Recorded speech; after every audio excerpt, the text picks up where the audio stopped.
Hey everybody, welcome to the Onyx Path Twitch, where today we have gathered for episode 2 of Exalted Essence, the Wild Hunters.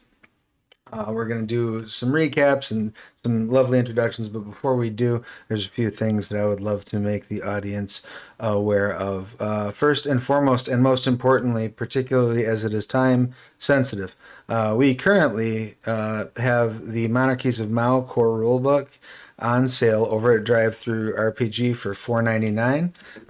The reason for that is because yesterday was National Cat Day. And so we put the PDF on sale to celebrate National Cat Day, and it will stay on sale basically until our ops manager manages to turn the sale off. So get over there quick if you don't have Monarchies of Mao and grab a copy of it while it's still on sale. Rules are for losers. Go break them. Get it. Celebrate Cat Day whenever you want. Is my point.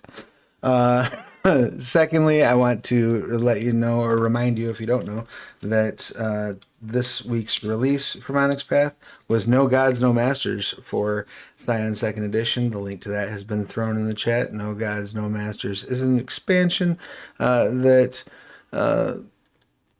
basically, it's a chronicle for the Scion role-playing game. It's got playable pre-visitation scions all the way through demigods. There's a 3-part adventure for you to embark on. Deadly antagonists, ready-made characters, the full 9. It's a complete chronicle. It's good to go. Go snatch that up. And then, of course, we will today be playing Exalted Essence. Exalted Essence is also available over at Drive-Thru RPG. And if you backed it, you should have your physical copy on the way if you backed for that level. If it's not there already, mine has arrived. It is beautiful. I got the standard cover, not the super fancy limited edition, because I'm not I'm only rolling around in writer money, folks. I'm not that well off. But if you did get the special edition, I'm told that it is beautiful. And link to that over at Drive-Thru RPG and POD and PDF. I've thrown that into the chat. And it will be coming soon to your friendly local game store. So if you want to get the traditional print version, you can snatch it up there. Go in there, tell them you want them to order Exalted Essence. They should be able to do so. And of course, I would be just a terrible host if I didn't remind you all that Mythic Shards for Scion is currently crowdfunding over on BackerKit. I think we're rolling into the last week of crowdfunding, and if I'm not mistaken, we have either unlocked or are on the verge of unlocking an additional chapter that allows the backers to vote for what that chapter will be. Mythic Shards is a collection of kind of alternate universes for use with Scion. Everything ranging from 4-color superheroes all the way to Space Odyssey. Lots of cool stuff. Go back and get yourself involved if you've not yet done so. Okay, I think that pays the bills. So now that we have made our announcements and all that good stuff, let's meet our players, and then we will dive into a recap. First up, please, Bliss, if you could tell us who you are, what you do, who you're playing, your pronouns, their pronouns, and anything you would like to promote. Hello, it is me, Bliss. I am playing Cessus Telrea, she, her. My pronouns are also she, her. I am currently on the road, kind of, as it were. I am on vacation, so I am in a different setup. And I just set up my PC after it being dormant for a long time. So, yeah, there was a little bit of technical difficulties, but we seem to have figured it out, and very excited to play today. And anything to promote is just go to blissdeal.com. I should have an updated schedule that should let you know when I'm coming back and stuff like that. So go to blissdeal.com if you are over 18. Beautiful. Awesome. And thank you so much for being here and for fighting the uphill battle against the gremlins so that you can join us. And I appreciate you joining us from the road. Thank you so much. Next up, speaking of people I appreciate, Michael, if you would please share your pertinent details with the audience at home. Hello, my name's Michael, he, they, and I'm playing Cessus Volcan, he, him. I am I do sound design, composing, and currently in the works with running a game a little bit later on this month for Onyx Path, which will be really fun.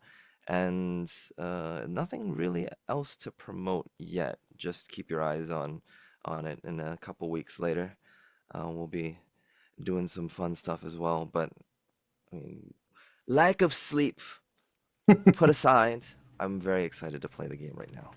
And I am very excited to have you here. Thank you so much for taking the time and for hanging out. And last but never least, Ryan, your pertinence, please. Yeah, I'm Ryan, they, them. My character is Tepet Maris, he, him. I have also been cursed with tech problems. The light in this room was working fine an hour ago. I turned it on just before the stream started and it just buzzes angrily like a wasp. So that's a fun thing for me to figure out if we have a spare bulb anywhere for it. The thing I care to promote right now, beyond the fact that I stream on Twitch, and no, I write for Onyx Path and stuff, is that the company that foolishly put me in charge of it, Self, is working with the organizers of RPG a Day to support them running that throughout this month. So if you are on the various social media platforms that support hashtags, please do check out hashtag RPG a Day and get involved. It's just a way of providing a daily prompt for a positive conversation around this hobby that we all hopefully, theoretically, as we're here, love and enjoy taking part in. Awesome, rock and roll. I that sounds like wonderful. You said that's going on all platforms. So it's like that's your X, that's your Blue Sky, that's your Instagram, all that good Yes, stuff.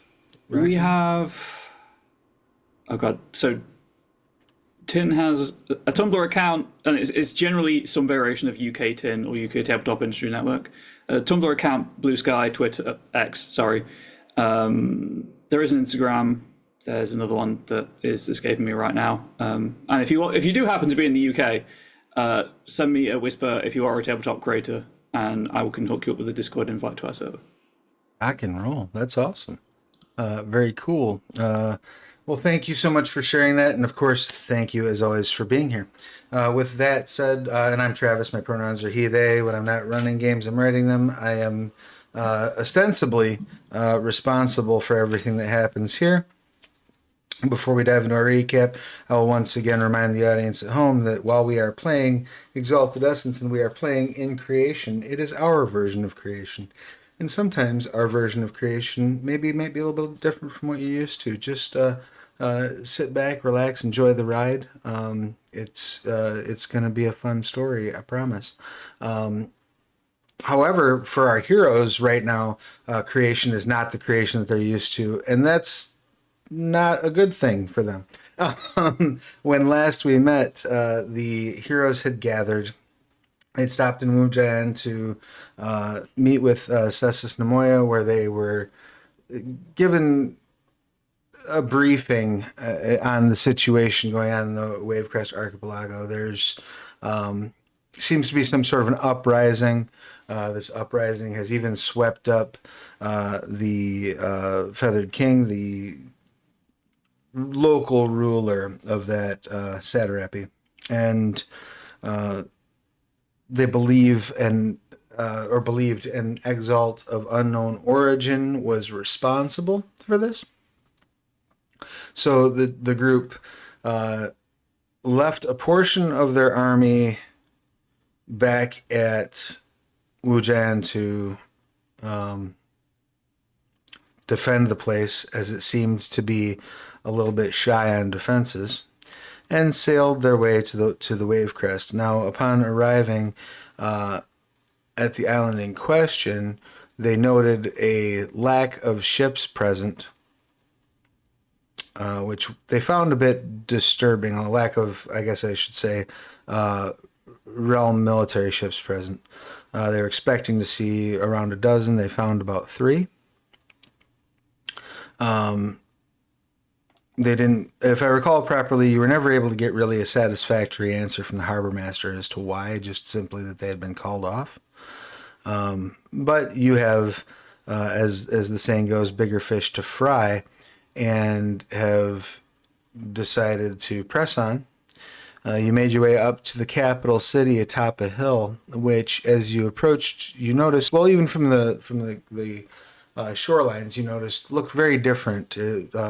Stone walls, star metal gates. When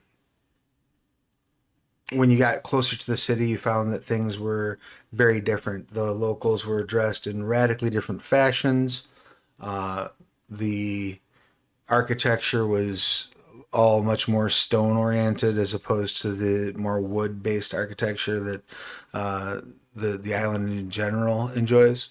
And you found that the signage was written in a language that was unfamiliar to your eyes. You were only able to even read through the use of a translation crystal. You had made your way into the capital posing as a troop of troubadours, I believe, if I recall properly. Is that accurate? Yeah. And eventually made your way to the palace, where you met with Summer Rain, who you began offering your services to, but started asking some questions of. And as you asked these questions of her, she started to grow a little agitated. And as she grew agitated by your questioning of her descriptions of reality, reality itself started to ripple around her a bit. A piece of paper that had been handed to one of you, though still in your hands, appeared ripped at your feet in half. A training dummy that she had been practicing on with fighting suddenly began spewing out stuffing, though no blow had been struck upon it. And she appeared across the room from where she had been standing, basically between the blinks of your eye, without any movement or any indication on her part that any sort of magic or effect had been used. And that was where we had left. You all were in this sort of gymnasium training room area that you had met her in. And things were starting to fall apart a little bit.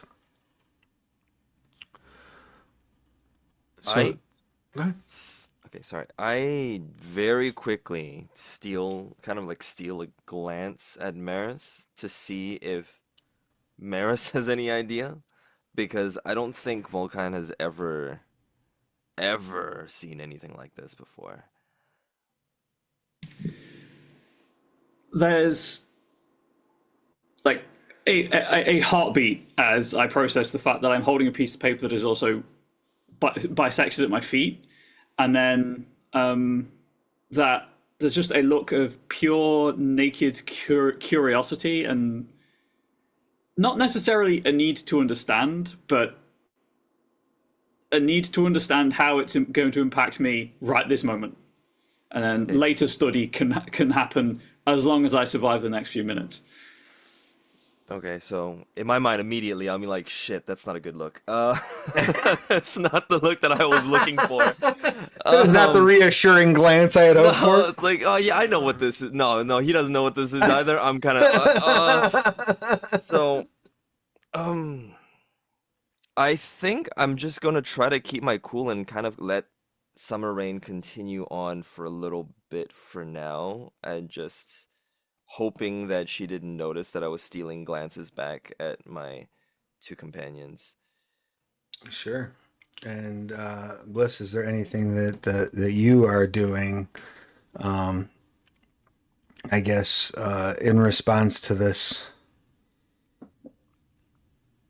I think Torre is probably freaked out, and you know, I'm gonna grab my bow and kind of notch an arrow really subtly, make sure she's not looking, and just kind of like, yeah. Excellent. Why don't you, in order to do so, why don't you go ahead and make a stealth roll, and you can pair that with whatever attribute you feel is best. I would assume finesse, And I'm even going to give you 2 stunt dice because that's a pretty, it's a pretty ballsy move you're making there. Hey man, I know she's not gonna notice because I'm sneaky, so it's fine. So, well, you do have the 2 stunt dice. I also would like to confirm. I believe that Talia has a stealth excellency, correct? Yep. So this is an opportunity where you can spend 1 mote of essence if you like, and you can basically you can double your stealth. You can add a number of dice equal to your stealth to your dice pool as well. Damn. Well, okay then. I think I will. Just cause, don't want to fuck this up. All right. So it'd be your stealth plus I'm assuming finesse for you. Yep. And you've gained 2 stunt dice. Now stunt dice you don't necessarily have to spend when you get them. You can bank those, or you can add them to this roll. Which would you like to do? I will bank them because, yeah, I'm overloaded right now. If I don't get at least a couple successes, I'm going to be very confused. Sure. All right. Let's see. 1, 2, 3. Only 3? Are you kidding? 7. Fine. You're looking for 7s, 8s, 9s, and 10s, and 10s do count as 2. I have 3 9s and that's it. The rest are less than 7. All right. How annoying. Let's see how that goes. I rolled 14 dice. Sometimes the dice just do not like us. Bunch of dicks. She will attempt to notice this with not nearly as many dice.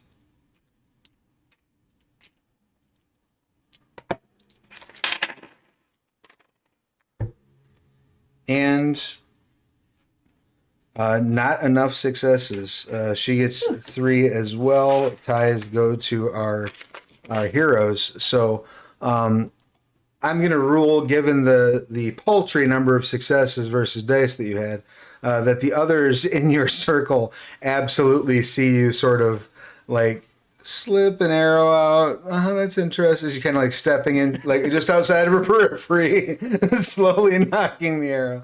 Wow, this is all very interesting. Yes.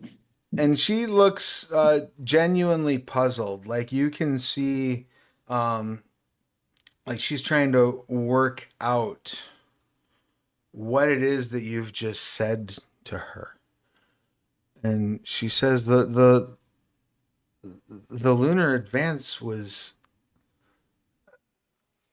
end to end across creation. Have you not heard of the massacre at Lookshy? Have you not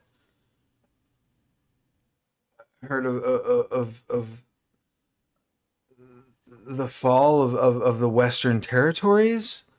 Have you the bloody raising of the 100 kingdoms? None of this is familiar to you?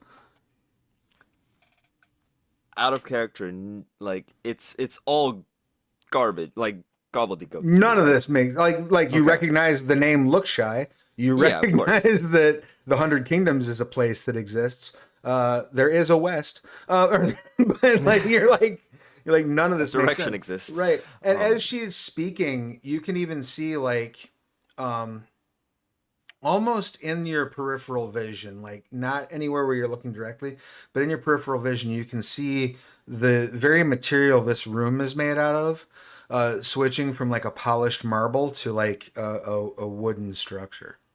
Just little bands of it, like popping in and out. First thing I'm gonna do is knowing what Telrea is doing. I have a big enough, like the diclave behind me is like pretty big. I want to try to kind of keep between her and Summer Rain at all times so that I could continue to make her stealthy roll a stealthy roll. Okay. And I'll just kind of shake my head and just no, I don't think I recall any of those. She nods.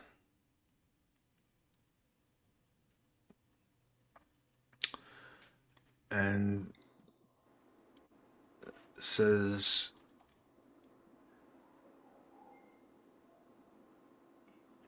I cannot punish ignorance as wild as that, as your ignorance may seem to me. I cannot hold it against you. But I can tell you this. The need is dire. So I ask you, will you place your faith in my cause? Will you pledge yourself to help me rid creation of this threat? Is there any way I can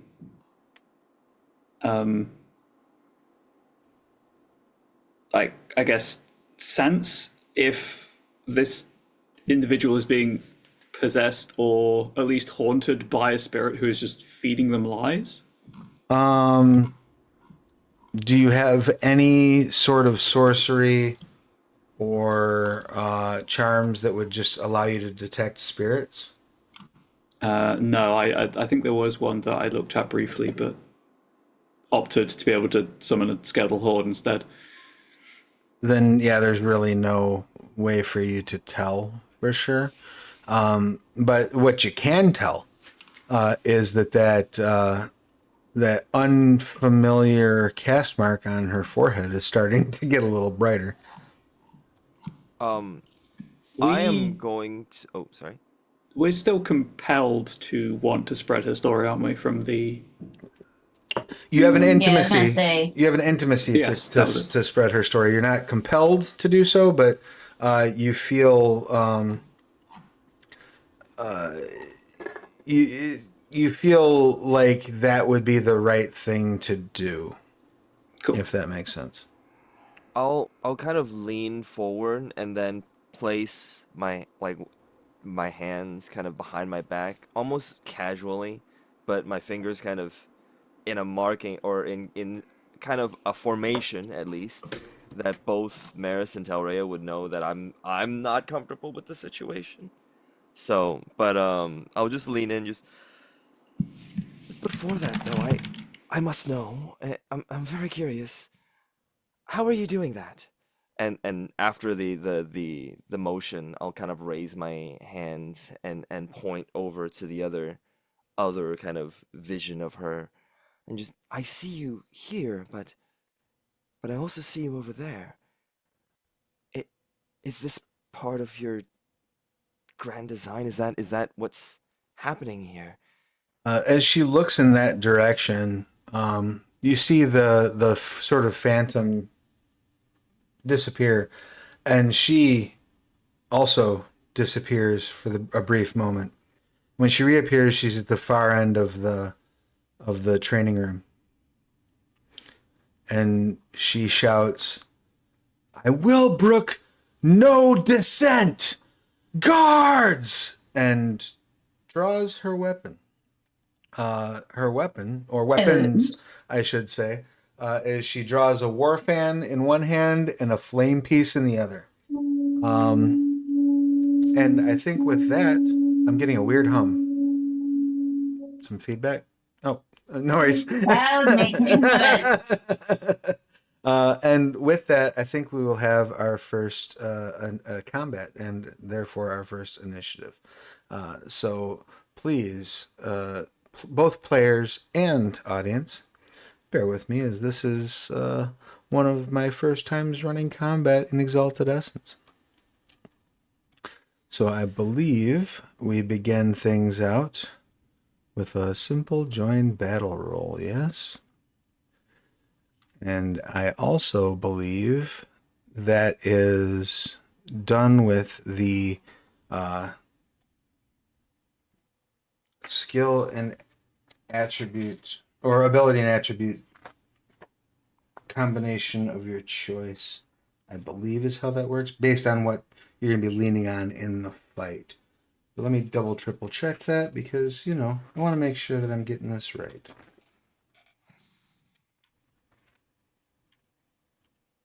Appropriate attribute.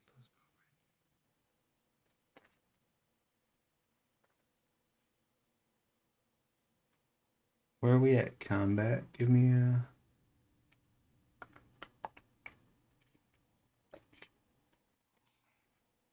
So I wasn't wrong. I was definitely not comfortable with the situation. Precisely, yes. You were. That was an accurate and solid instinct. Yes, it is the appropriate attribute plus the appropriate combat-related ability. So I'm assuming that based on the fact that Telrea is using the bow and arrow, you're going to be using ranged combat. So it would be for you, it would be ranged combat plus, I would assume finesse is your highest, right? So if you would roll ranged combat finesse, what is Maris leaning on for this combat? As much as I would like it to be sagacity, this entire situation is so far out of any expectation of normal that I think I'm just going to fall back on training from House Tepet and go with close combat, which is nowhere near as good for me. But it just seems to make the most sense dramatically in my head. Absolutely. The only counterpoint that I would suggest you consider is the possibility that you might be throwing around some magic during this brawl. In which case, sagacity would be perfectly sensible. But if you want to lean into that, relying on the house type of training, I love it, and I'll award 2 stunt dice for it. So it's up to you. Thank you. Yeah, for sure. And then how about for Vulcan? What are you leaning on? Okay. Probably using my big sword, but I'm going to bank those stun dice, by the way. Beautiful. Even though I have a big sword, my number one kind of goal is to always tread carefully. So it is going to be finesse, close combat. All right, excellent. Go ahead and make that roll, and I believe Summer Rain is going to rely on close combat and finesse.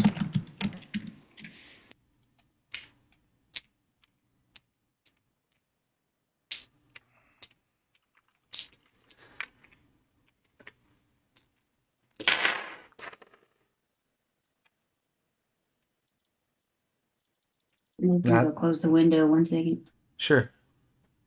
Not a great showing for Summer, but not too bad. Summer has 5 successes. What did Vulcan land on? Correct me if I'm wrong, but the successes are the tens are doubled. 10s are 2. Yep. So it's 7, 8, 9, 10. 10s are 2 successes. I have 4 successes. All right. Excellent. What did Maris land on? I got 3.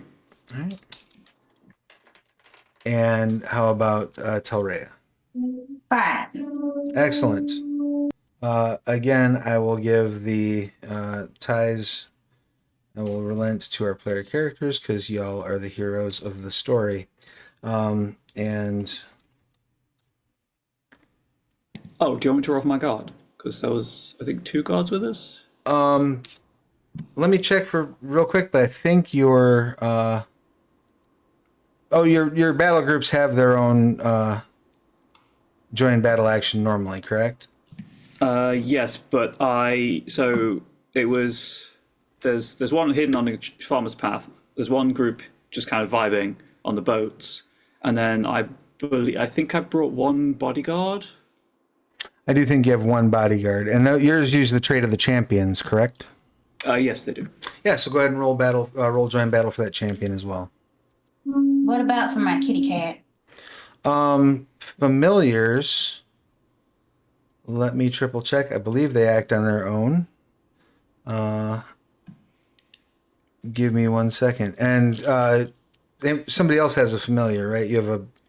I have a bear. You have a bear. Is the bear with you?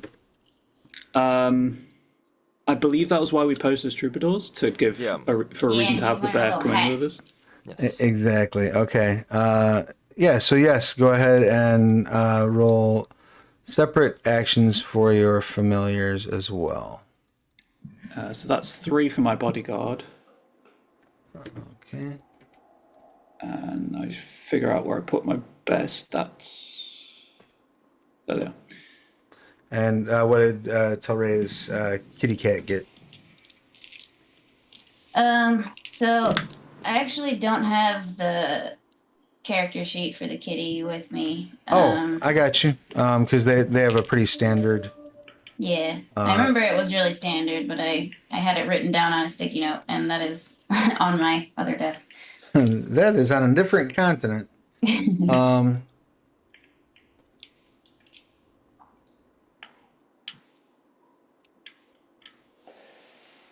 So this is going to be weird. You're going to get a stack of.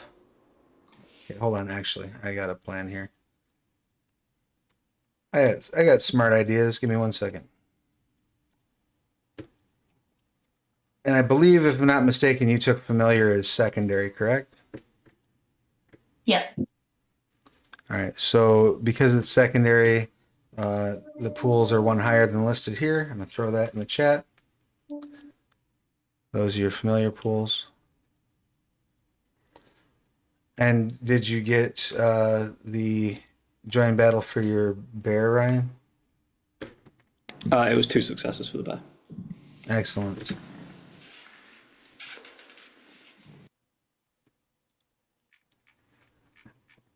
And then if you want to go ahead and roll the primary pool of your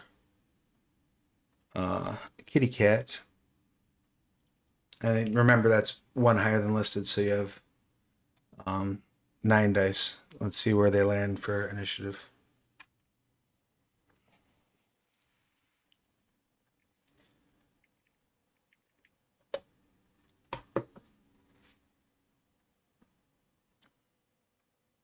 Three. Excellent. So,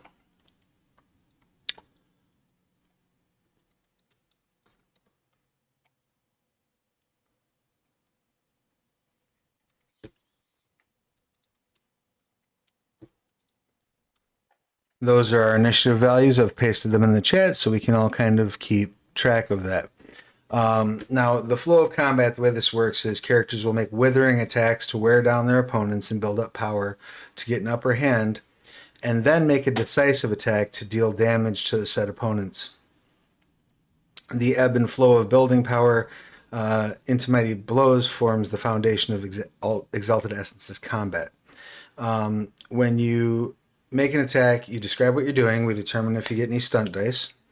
And then when you declare your action, you declare whether you're making a withering or decisive attack.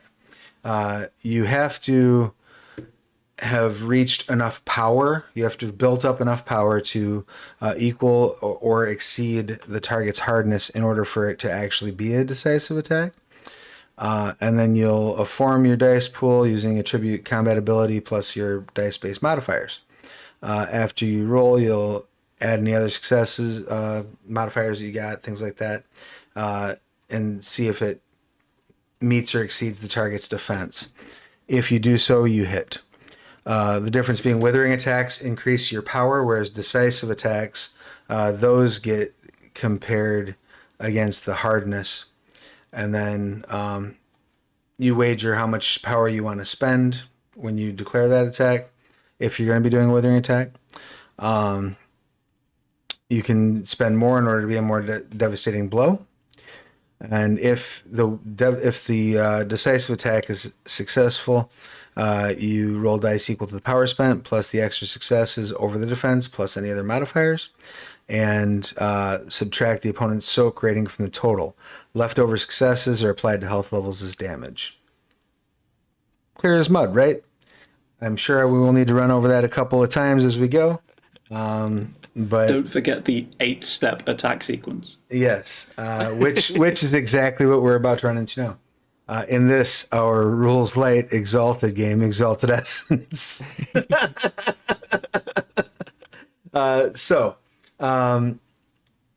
Since again we're going to let the player characters, you're the heroes. Ties go to you when it comes to things such as join battle, initiative order, things like that. Telrea, you have the first action. So we go into the steps of combat. So you will step one is you will declare your action. If you're making an attack, you'll state whether it's withering or decisive. You will have to, if you're going to attack and you want it to be decisive, you have to wager power. Now you have no power right now. You start at power 0, unless you have some sort of a charm or something that lets you start at a higher power. So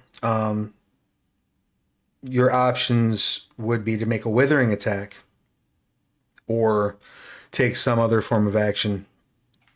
That could be trying to hide. That could be activating any sort of charm that would activate on step 1. It might be, taking cover. What would Telrea like to do? I want to use my cool charm thingy called Arbor Sentinel Technique. And so there's a big old tree that grows out of the ground that is now my cover and also a arrow store. And the arrows are free. Excellent. So, and do you have the page number offhand on Arbor Sentinel Technique? That is 235. Rock and roll. All right. I just want to check real quick if that activates on a weird step. You said 235? Yeah. Excellent. Thank you. Oops, sorry. No, you're good. So you commit the one mote, so you might want to you'll remove one of the motes from your sheet and note that it is put maybe a little X next to Arbor Sentinel Technique, just so you know that mote is committed there.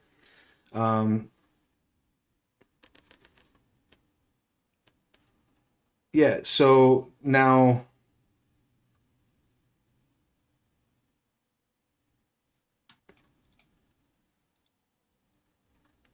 yes, you basically your bow plants itself into the ground and provides you the benefit of heavy cover. You can't be disarmed, and you have never-ending arrows. It does end if you move. All right. And that just kind of pops off as you choose. Now, your aspect is what? Water. Okay. This also allows you to access the aspects of the wood aura if you choose. Oh. Cool. You don't need to, but you can. And remember, as a water aspect, your base anima effect allows you to move along any liquid surface like it was solid ground. As a wood aspect, you are now also immune to plant-based poisons, and apply a 2 success bonus on rolls to resist other poisons or disease. And I just want to check one thing here real quick, because I believe your auras become active the moment you spend any essence.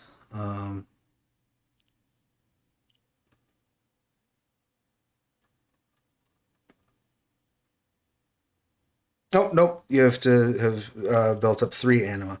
So yes, when you spend or commit a mote, you add 1 to your anima as well. Make sense? So should I have added to my anima from the mote that I spent on being sneaky a second ago? Yes. So right now you're anima 2. So none of your auras are active yet. You're still passive. But once you hit anima 3, your auras go active. All right. So you have...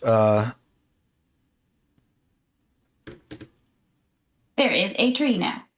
Yep. Haha. You've built... I'm not the only person that can alter reality.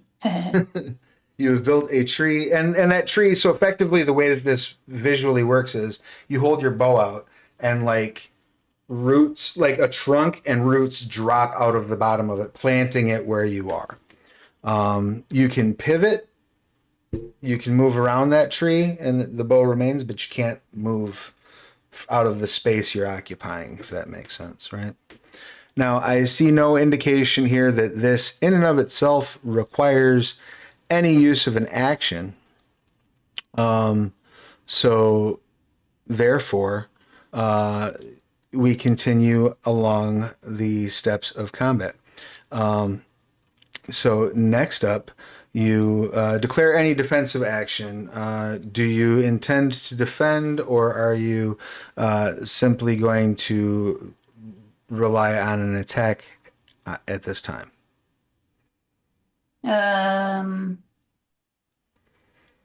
Yeah, I think it would make sense for me to use my tree, fire off a warning shot.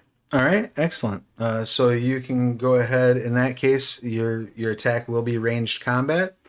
You may apply ranged combat and whatever attribute you feel is best. I would assume in this case that's going to be your finesse. Yeah. You gain bonuses from the weapon itself. It should be listed in your under your weapons in your sheet. What does that bow offer you? +1 accuracy, All right, +1 damage. excellent. So you'll add that accuracy to your dice, and I'm going to go ahead and grant you 2 stunt dice again because I think the dropping a tree and then firing an arrow at it out of it is pretty neat. So you can have 2 stunt dice. So right now you have a total of 4 stunt dice. Again, you can bank or use those, and then. If you would like, you would make your roll, and your roll you will determine your successes. Then those are compared to the opponent's defense. All right. 1, 2, 3, 4, 5 successes. Excellent. Oh, and a bark. That's okay. It was a celebratory bark. So your 5 successes compare to Summer Rain's defense of 5. No power is gained.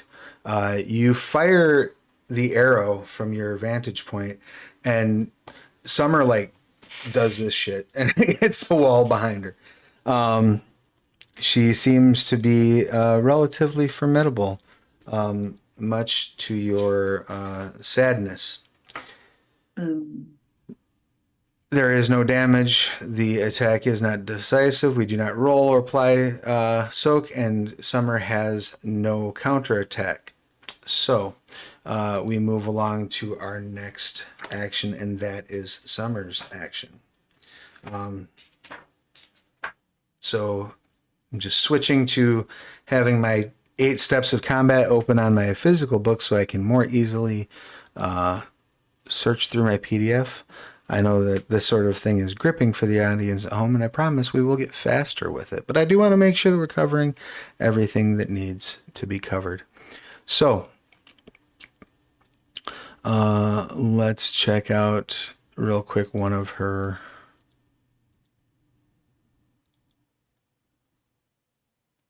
charms.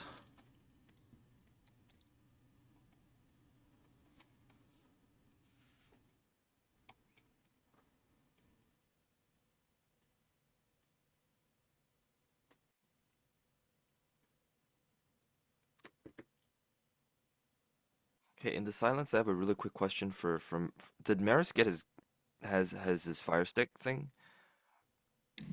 Fire one? I thought Thanks to the advancement that I took, I don't have any weapons currently on me, but the 2 of you would know that's not a problem. Okay, sounds good. Yep, excellent.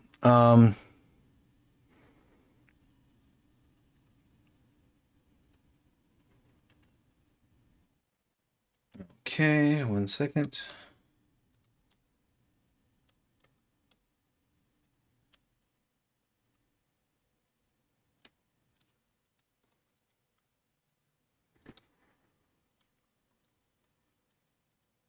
I'm just checking out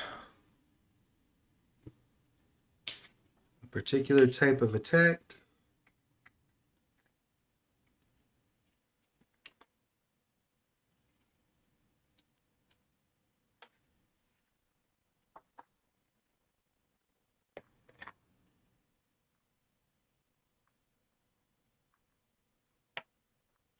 Excellent. She is going to make a rush as she has appeared on the other side of the room. She's probably going to rush, I would assume, Telrea, as Telrea is the one who is probably the greatest threat at the moment. She is going to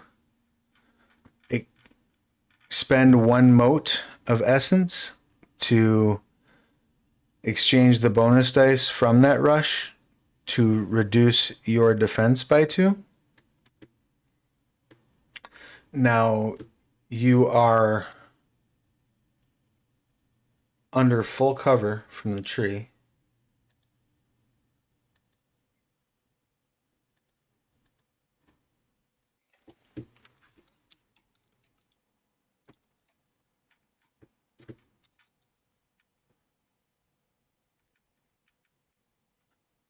And so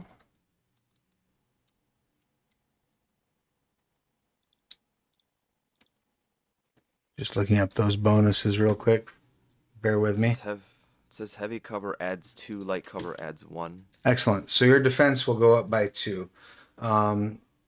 She is going to rush forward with her war fan and make a slashing, withering attack at Telrea. As she rushes forth,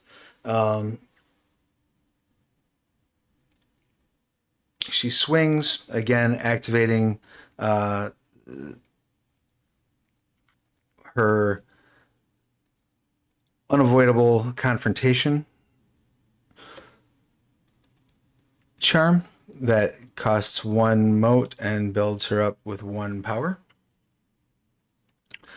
Kicks her anima up to 3, bringing her passive, or her active, I'm sorry, anima into effect. Now her anima banner is starting to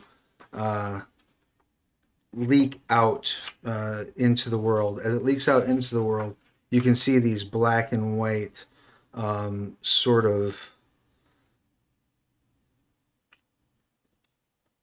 shadow shows almost of various battles, various destruction being wreaked at the hand of what appear to be lunar exalted shapeshifters, half human, half beast creatures. Excellent. And she will make her attack at you as she reaches the tree. So what is your defense normally? 3. Excellent. So it's now 5 with the bonus from the cover.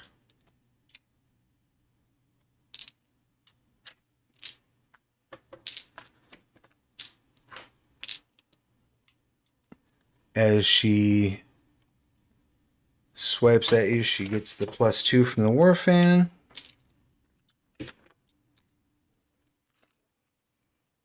And again, this is a withering attack. So, that is 1, 2, 3, 4, 5, 6, 7, 8 successes. So that's 3 over your defense of 5. So the damage pool is going to be... the attack is withering. There is no damage. They gain 1 power for hitting you and then 1 more for each extra success. So that brings them up to 4 power.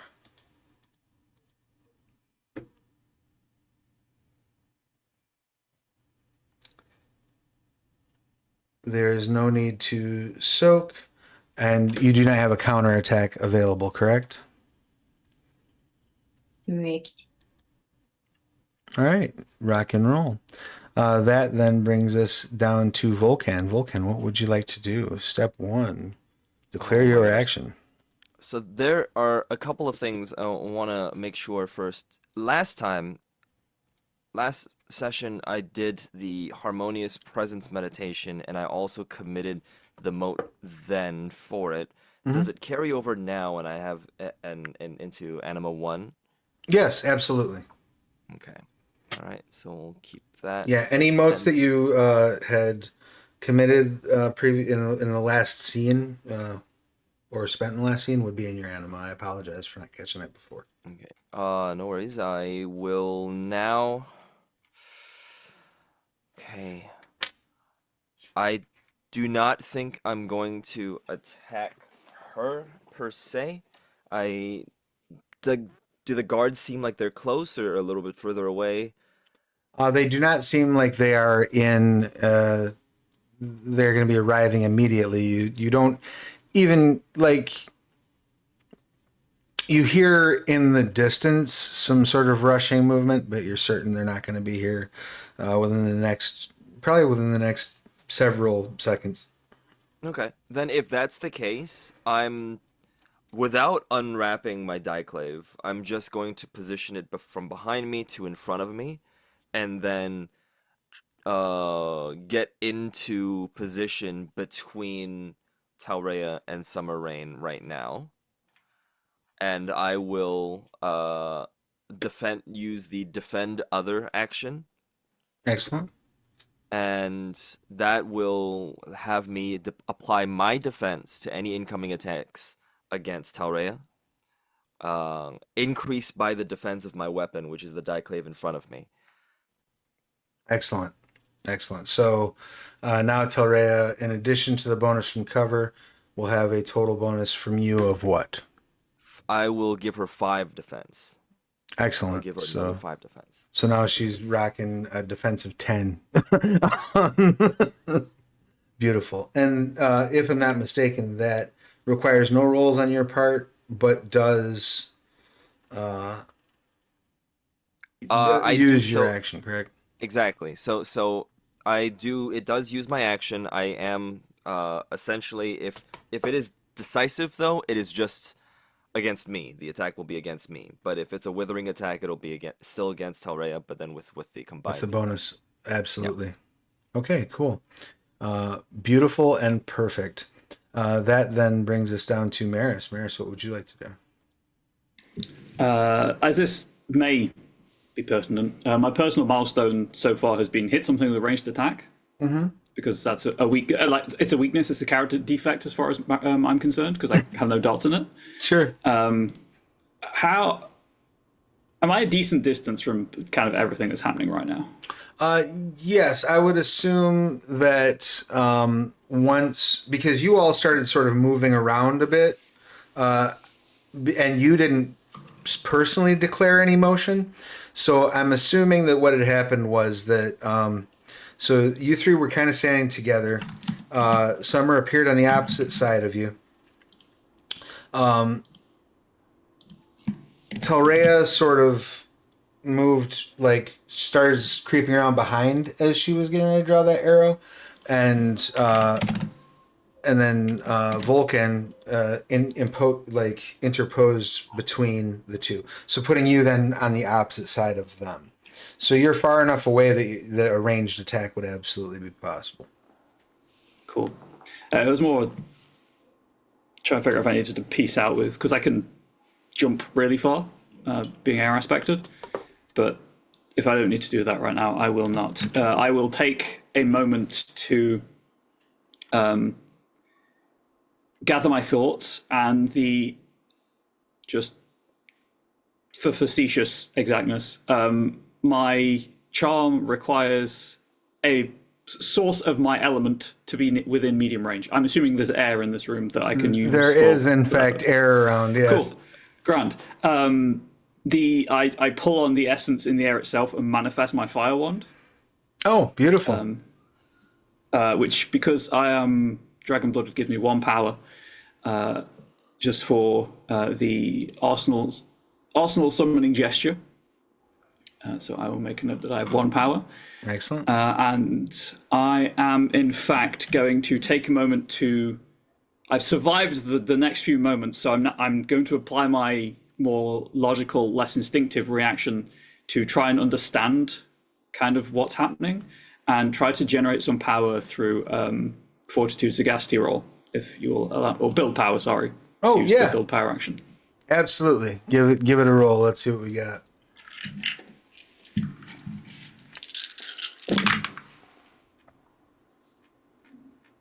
I believe the difficulty for this is 3, isn't it? Yes. 3. Okay. So I rolled 3 10s, so that's 6 successes. 9 successes. Oh my. Oh goodness. Okay. So the leftover successes are 1-to-1 power, correct? So I think is it 1 for hitting the threshold, and then one for the leftovers. yes, 1 and then 1 for each Yes. beyond. So 3 is the 1, and then So 7 power. yep. You have built a considerable amount of power. Let's Is there even see. 8 dots on that sheet right there? I think you can go up to 10. 5, 6, 7. Yeah, I've got my Okay, yeah. reference sheet at a max of 10. I do have to spend a mote for that, though. For the Arsenal summoning gesture. Yes, and don't forget to add that to your anima as well.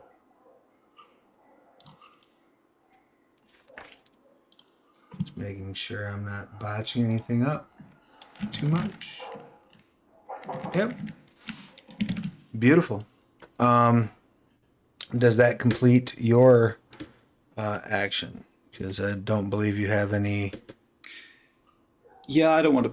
I wasn't going to flurry anything, which you have to declare anyway. Right. So yeah, that's my turn. Just a moment of calm before whatever happens next. Yep, a deep breath, a summoned weapon, a storyteller getting out of focus, and then we move along. Excellent. That brings us around to Maris's bodyguard. What would you like to do? Because we were trying to sneak in, is it okay if this bodyguard does not have the glaive that the champion is automatically equipped with, and in fact just has a sword that can be hidden beneath clothing? Sure, I'll allow it.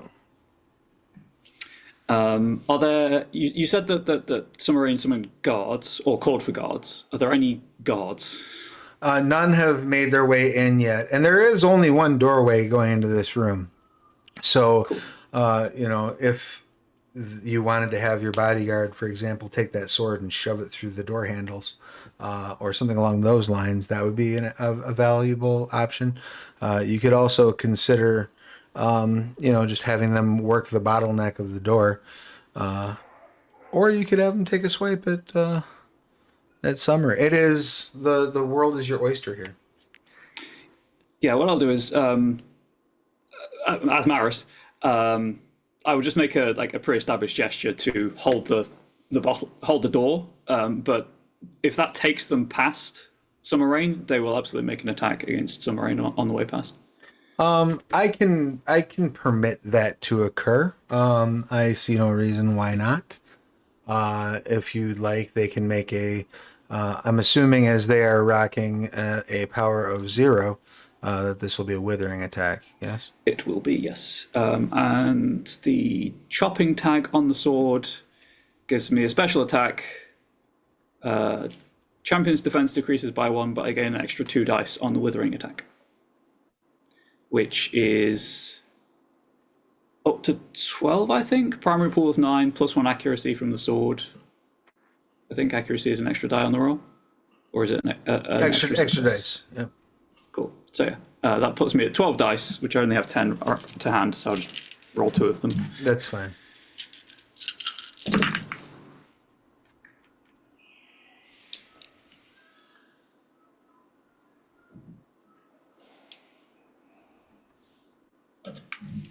Sorry, with no light in here, it's kind of hard to see my dice results. No worries. I appreciate you playing through the pain. 6 successes, so 4 power. Rock and roll. So yes, they do get 4 power. And I've just double checked the rule. Just a thing to keep in mind. If you receive above 10 power for whatever reason, you can give that to your allies, right? The surplus. So let's say you take an action that kicks you up to 17 power, you can hand that off to your buddies. Otherwise, power is personal. So, bodyguard has run by, sort of taken a swipe at the kidneys of Summer and got how many successes? It was six. Just Six. 2 10s and 2 8s. Beautiful. That is against her defense of 5, so they have gotten 1 power buildup as they move through. I apologize if I told you it was 4 power. I was wrong. No, it's all. I'm writing all this in a Word document. I'll just hit backspace. Rock and roll. So yeah, you run by and sort of get a little bit of a kidney hit in, and she sort of winces, but is otherwise undeterred. She does not take any action at that guard as they whiz past and make their way to the double doors. That brings us down to the kitty cat, the jaguar. What would the kitty cat like to do? So Kitty Cat has a special power where they can make any attack and it counts as an ambush. I don't have the page written down, but Oh, sure. it's there. It's called one's- like Shadow Ambush something or other. Sure. 1 second.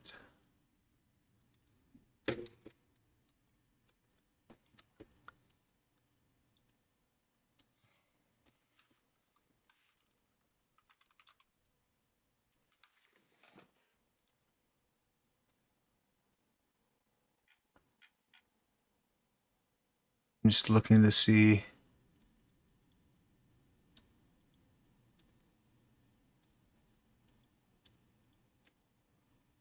Shadow cloak technique, I believe.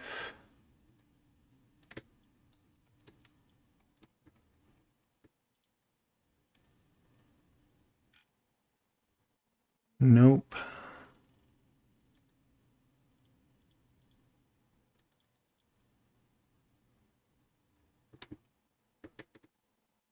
Let's see. 2 seconds and forgive me. Is it a Shadow Talon execution? It says treat the target as though they have been ambushed regardless Yes. of Yeah, if that's the it. action is taken after the first round. Yes. It's on page 262. Thank you so much. All right. Yep. So you spend 1 mote, which I believe the kitty does not need to spend motes for because this is a divine being. So this is just a natural power of theirs. So the target has been ambushed.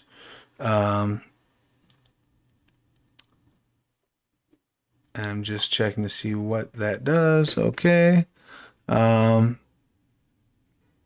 reduces the defense by 1. And they cannot interrupt the cat's turn. So that is a step 1 activation. Doesn't interfere with your normal action. Since the kitty cat does have surprise, what would they like to do? Pounce, leap, bound, glomp, as the furries say, I suppose. So some claw bite happening. Yeah. All right. Now let's add a level of complication to this if you want to. You certainly do not have to. But there is a type of action that you can take. There's a thing you can do called a flurry. Again, not something that you have to do, but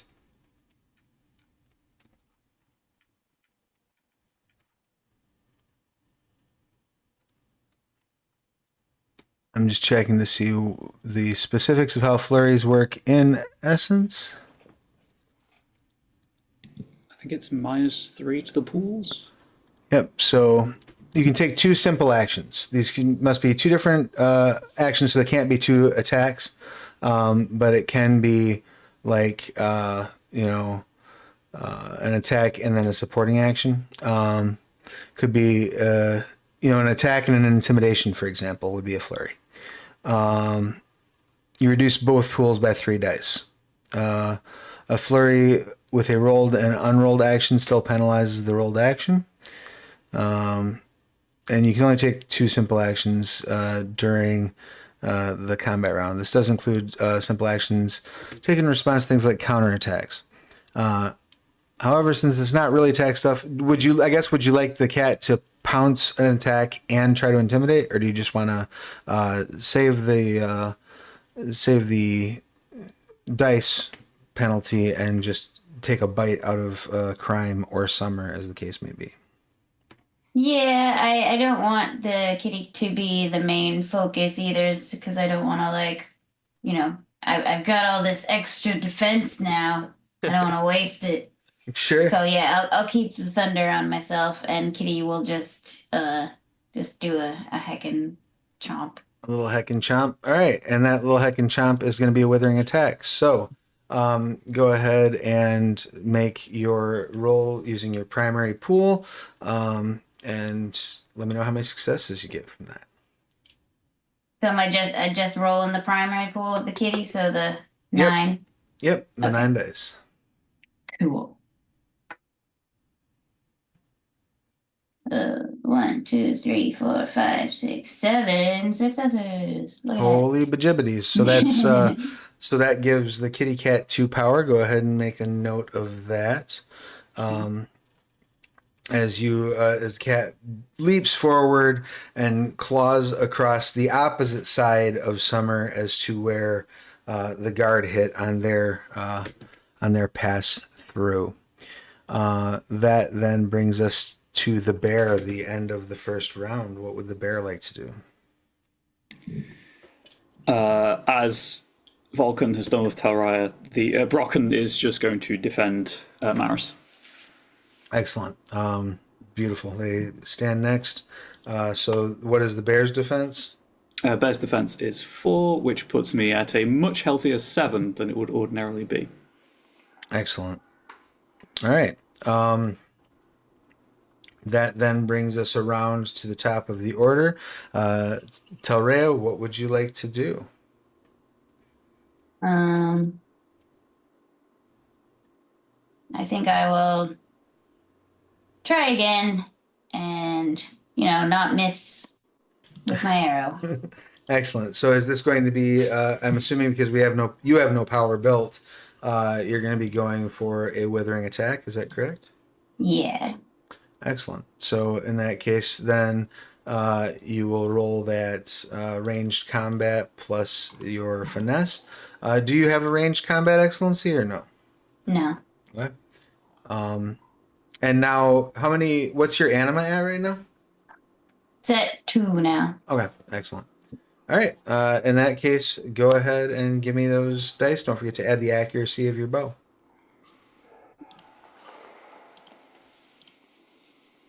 3 successes.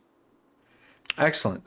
You fire, and she manages to parry it out of the air with her war fan. No power is gained, no damage is dealt. That brings us down to Summer. Summer is going to, let's see. Now that she's kind of a little bit more up in your face, though not entirely, she's going to scream, "Why will you not yield?" And as she does so, she is going to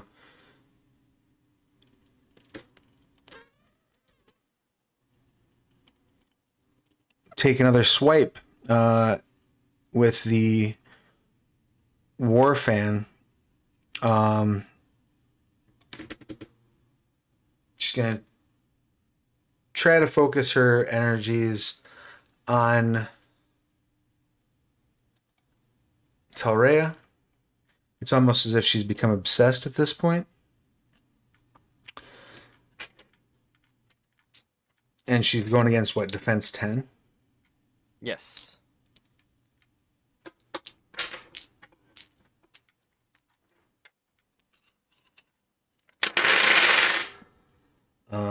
That is 2, 4, 6, my 7, 8, 9, 10, 11. Damn, so close. 11. So she manages miraculously to build 1 power out of that swipe. As she comes across, like she brings down the Warfan to swing. Vulcan, you've got your I clave kind up, of have it right? like almost like a shield. I'm not even holding it by the hilt yet. As she hits you with the swipe attack, it like you hold your pose, but you're slid back enough that you're like now behind the tree with Telrea and like can look eye to eye with one another. It's like that's a little bit of a problem.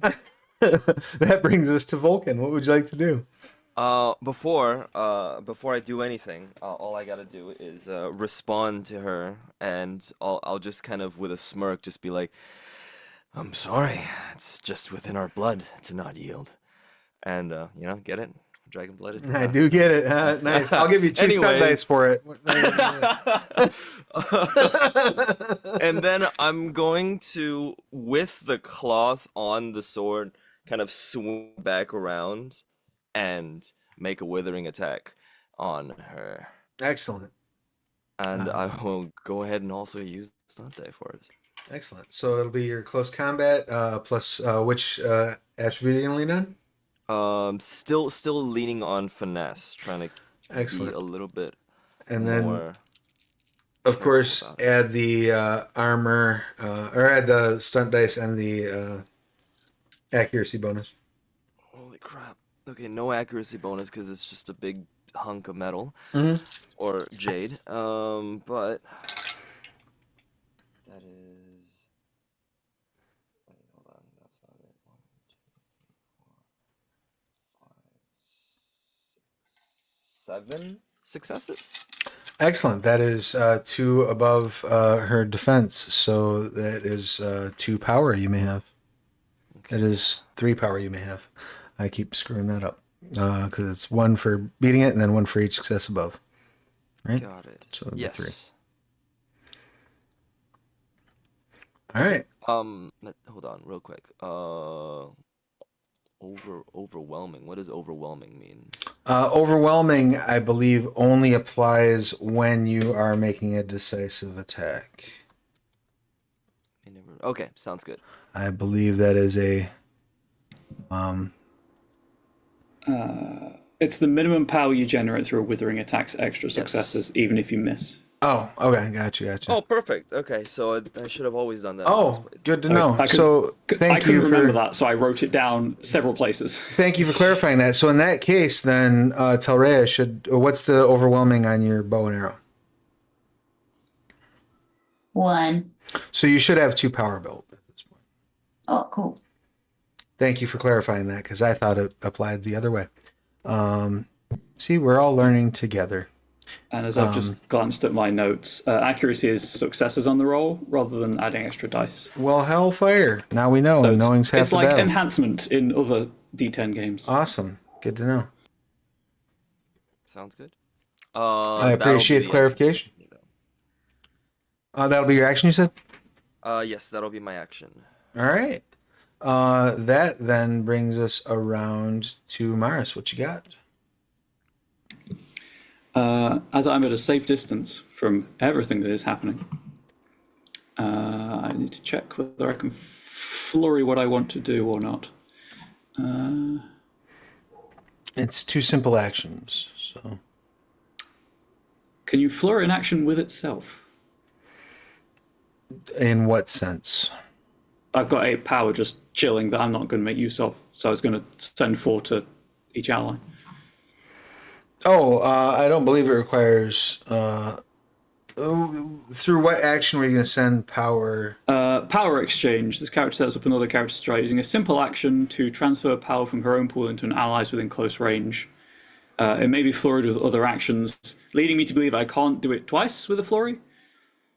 I wouldn't see why not. In which case, I will get close enough to be in close range, and then flurry power exchange and just kind of exude exude through the air, just like a calming focus that conveys that stillness I cultivated last turn to my allies to both gain 4 power. Let me check 1 second. You might actually need to, if you want to move in close enough to change range bands. Okay, that's a reflexive action. It is not simple. So good to go. So yeah, you can do it. You can do both. So you're giving 4 and 4 basically. Yep, splitting evenly between Vulcan and Telraya.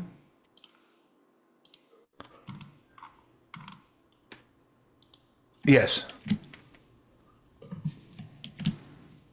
And then trying to hide behind the turret. Yeah, this is power. And I just tried to hide behind the turret because I am out of being able to move back out of the range band. So you sort of basically slide in behind. They're parallel, right? So I'm just seeing this in a sort of very anime sort of sense. Like you've got slid back. You like look over and you're like, hey, see how's it going? And then we see like a shot kind of from Summer's point of view where Maris just like slides into frame, touches you both on the shoulder, and it's like, you've got this. Pretty much. Wonderful. I love it. I'm incredibly happy with it. So I'm a little confused by the note in the chat. So accuracy is successes, yes? Yes, accuracy provides additional. Oh, sorry, I provide successes, comma, not dice. Oh, okay. Gotcha. Excellent. I typoed. Now we know knowing's half the battle. Once again, we're all learning here, folks. So that brings us around now that Maris has handed that off to the bodyguard's action. You can now start to hear the sort of crowd walla of a group making its way down the hallway toward you, the guards that have been summoned. What would the bodyguard like to do in this case? How many guards are crashing this party? Sounds like somewhere between a lot and a metric shitload. Yeah, in which case, pull the door closed and jam it shut as best as possible. Excellent. And then just hold the door to try to, for as long as possible. Obviously, doors break, but... Sure. They are holding the door. Are they using any sort of a lever, or are they just relying on their own brute strength? This is a dojo, right? Is there anything like a bow staff in close enough reach on a weapon rack? Yeah, so, yes. They grab a bow staff off the weapon rack, and as they shove it through, they realize it becomes like, effectively like a tiki torch. Cool. This is way less durable than it was the second one. And again, just so that we don't lose the plot, please do keep in mind that while all this fighting is going on, the surroundings are switching back and forth between like a dojo and like a dining room in like a wood constructed palace as opposed to this place. So that all that sort of interesting stuff is going on, which is not to say it won't shift back to a bow staff before the guards get there. Who knows? Reality's being... They'll wedge it in, but I imagine that's their entire turn. Yeah, sure. Then that drops us down to the kitty cat. What's kitty cat got? I think kitty cat is going to also try to hold the door. Okay, excellent. So they're going to run over and just offer their aid. Lean against it. Because they cannot use bow staffs. Excellent. They'll run up and sort of like slam their shoulder into the door and sort of be pressing their strength against it. We will keep that in mind for when that becomes pertinent. How about the bear? The bear is absolutely going to defend Maris. Again, just full defense. Also, speaking of, we're learning as we go, I just checked the build power that attacking section, and I could totally have just given them my successor straight away. But I know for next turn. Because it's a little confusing because it states in here under build power that that power is a personal resource that you generally don't give it to other people. Under building power without attacking, it gives you a couple of examples. And some of them say the character may accrue power or distribute it to her allies, or the character may accrue power for herself only. It depends what you are rolling. Yeah. Like inspire and rally would be for allies and things like that. Oh, sure, okay. Yes. Yeah. Okay. That's written a little on the confusing side, but cool. All right, rock and roll. Perfect, and also good to know. All right, so now we know, and knowing is half the battle. That does end our scene. So the bear is coming to defend. So again, I'm seeing like now we've got the scene. You've slid back, looked over. Maris appeared behind you, and then the bear like appears in front of you, like with a growl. That brings us around to the top of the order. At the top of the order, what would Telray like to do? So now you're sitting on power, what, 6? Because How many did we just get? you got 4 each, 4. right? All right. So Yeah. it's 6 powers. That's a lot of powers. Yeah, so you can you could attempt to make a decisive attack if you wanted to try to wager some of that power, or you can try to make another withering attack to build more power. It's up to you. Yeah, screw it. Let's be decisive. Let's make up our minds around here. All right, and you are still rocking 4 stunt dice, right? Because I don't believe you've used any of them. I used 2 of them a second ago. All right, so you have 2 still. So go ahead and roll your range combat plus finesse plus 2. And then you'll just add your accuracy as automatic successes. Okay. Okay.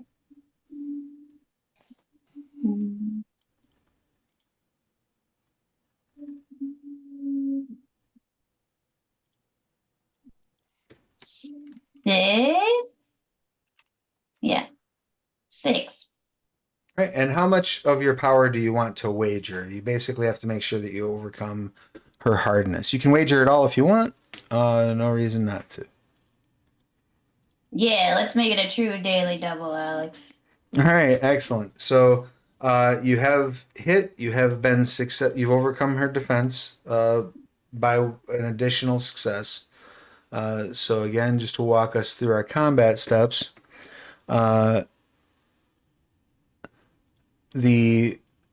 you spent 6 power. You got 1 additional success to hit, so that's 7, and then your damage on that weapon is automatic. Also, yes. Mhm.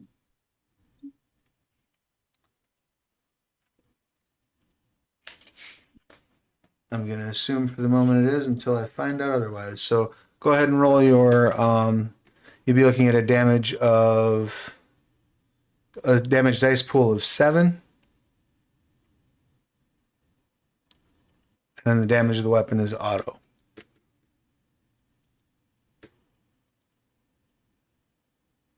Sorry, I've lost my combat reference cheat sheet. No worries. A weapon's damage adds successes to the damage roll. Yep. So 5. So 5 on the dice, or 5 plus the damage of the weapon. 5 total. So yeah, 4, and then the damage is plus 1. Excellent. So that will absolutely exceed her soak,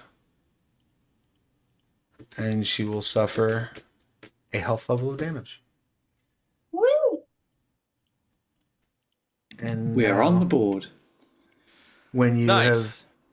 have, good job.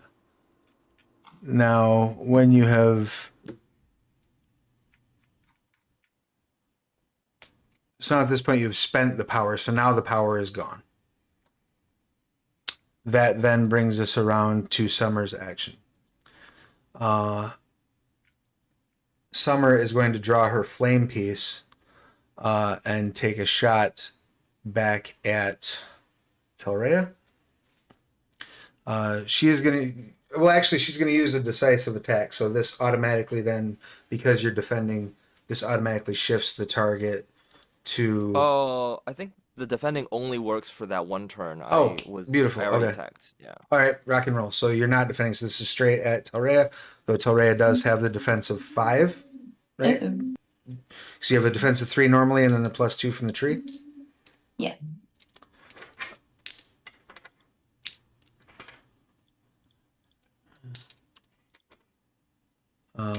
This is a much less impressive pool.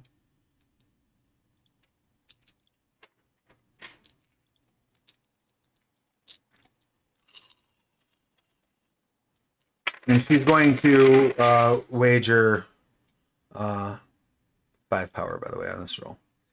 So we got 1, 2, 3, 4, 5, 6, 7, 8. So that's defense +3, right? So we have 3 + 5, so that's 8.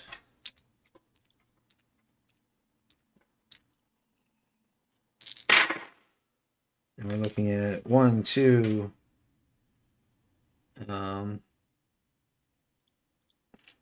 3. What is your soak? Hellray's soak. Ah, we lost a bliss. Terrible timing. Horrendous timing. Oh, Life imitates art. Oh, what a shot that was. No, She blew her right off the internet. Bear with us, folks. We're actually at the halfway point, so we're going to have a little cliffhanger while we hang out and see if Bliss can hop back on. We'll be back in just a few moments. Everybody get up, stretch, handle your biological and technological needs, and we'll be back momentarily.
Hello, everybody. Welcome back to the Onyx Path Twitch. Sorry for the extra long break. We had to fight a power outage, but fortunately, we have returned.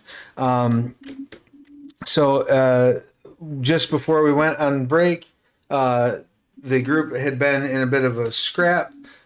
Summer had taken a decisive action with her flame piece and shot Telrea, catching Telrea probably in we'll say the shoulder, somehow managing to maneuver under the bear and around behind and just shoot, catching you in the arm, and dealing 1 health level of damage to you, but shot so hard that apparently that it knocked out Bliss's power. So that has been now corrected, and we may resume our actions with Vulcan. What would you like to do now that one of you you have bled Summer, and Summer has returned the favor?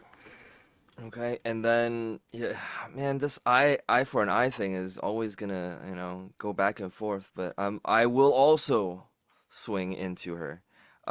This time though, I will try to maneuver to the opposite side while activating my White Reaper form, uh, Excellent. bringing my anima to 2 as I commit the moat to the step 1 for this scene, and then I will swing a decisive attack on her. Beautiful. And that's a close combat, correct? Yes. And now, what does that form? What was the form that you took? So it is the White Reaper form, and committing that moat means that number 1, I double 9s on decisive damage rolls, and then Nice. battle groups will lower their defense by 2 against my attacks. And then there's this whole thing about gaining halos and stuff, but we'll get to that when we get to that. Sure. Let's try to see if this hits first. Absolutely. 5 successes. That will hit exactly what you needed. Oh, Jesus Christ. Of course it does. So just so that I'm clear on this, like you're dancing around behind the tree, effectively, and then coming around the other side and smacking her, right? Exactly. And then as and I'll give you 2 stunt dice for that too. If you want to drop those in now, you can. If you want to wait, you can wait. I will require more dice though. I will. Sorry about that. No, that's okay. A little bit more. Sometimes Exalted needs a bucket of dice, but you're also welcome to re-roll. I think I'm just gonna re-roll for now because I didn't expect me to use this much. Sure. That was your folly. Yeah. Oh, my bad. Woo. You'll know for next time. Yeah, exactly. So let me go back. What was the damage roll right now? I have to make the damage roll. Yes, so it's how much power you're wagering. Sorry, I was wagering 7 power. All right, excellent. So you have the power plus any successes above what you needed to hit. Okay. And then So it was just the 7. right, and then you do have the stunt dice if you want to throw those in. I will roll in 2 as well. And then the damage of your weapon is an auto add. So that's how many successes you'll get straight out the gate. 2 more. I just have the exact number of d10s here with me. Beautiful. I'm rolling. Perfect. So I double 9s by... Okay, so I have a 10, 10, 10, 2 8s, 3 9s, 4 9s. Okay, so Okay, 1, 2, 3, 4, 5, 6, 7, 8, 9, 10, 11, 12, 13, 14, 15, 16. 16, excellent. 16. And that will definitely exceed her hardness, so the attack works, and will exceed the soak by a significant amount. Her soak is 5. So that deals 11 damage. You bring down your... No, please, walk me through. You come around the tree. You've got your As I Diclave. walk around, the diclave is still covered mostly, but as I use the moat and I spend the moat for the White Reaper form, essentially the White Reaper form is always sweeping motions. So what I do is I take off the small knot that's right at the hilt that I was going to release when I needed the cloth to come off. So I release that particular knot and I give a circular swing as the sword unfurls itself. You notice this large blade that has these sweeping vines that are tangled throughout, these jade encrusted vines, and the blade itself is also made of jade, almost a white jade in that sort sense, and it swings right into her, right as I still continue this circular motion. As you finish the circular motion, and like you bring it across her midsection in a spin, and by the time you spin back around to see her, she is laying on the ground. The two of you see it slices across, cutting straight through her artifact armor, splitting it effectively off of her as her chest opens up in a shower of blood, and she just drops to the ground and starts choking, coughing on her own blood. We are no longer in combat rounds for the moment. She starts wheezing. Would any of you like to do anything? At this point, the first thing I will do is just go. You two should probably make sure she's incapacitated. I'll check on the guards, and kind of still on the high because, fun fact, if I do indecisive damage, does decisive damage, I get a halo around me, like a circular white halo that's similar to anima, but it just floats over me, and I'm just gonna rush to the door to meet the guards if need be. Excellent. Vulcan rushes towards the door to help with the guards. Telrea, you've still got that tree kind of between you and her, but you can see her on the ground. Is there anything that you would like to do? I think my first instinct would probably be to keep the tree there and just like aim it towards the door just in case. Right, so But you- I'll look at her. So you like pivot around, so now you're like basically standing right next to where she's fallen, pointed toward the door, and you look down and she's coughing and sputtering, and it seems like she's trying to speak. Maris, what would you like to do? Unmute first. Never hurts. Has her being dealt possibly a mortal wound done anything to the reality flux in this immediate vicinity? It seems to be slowing down, but becoming broader when the change does happen, right? So instead of little slivers of change, it's now wide swaths of the room are slowly turning back into the wood, and then a little bit shifting back into stone, but mostly leaving a net increase in the original structure. I will. I'm not an idiot. I'll kneel so that she can't grab my fire wand if the mood takes her, but I will kneel and try to hear what she's trying to say. She reaches up and very weakly puts a hand on your chest, and while coughing up blood, I was wrong. I was confused. This isn't how it was supposed to go. But I can see clearly now. There is danger coming. There's fire and death coming. I'm sorry I was wrong. And you hear the telltale rattle of her final breath leave her body as she goes limp. I take a moment to honor at least the fact that she was fighting for what she believed in, even though it was patently ludicrous and clearly incorrect.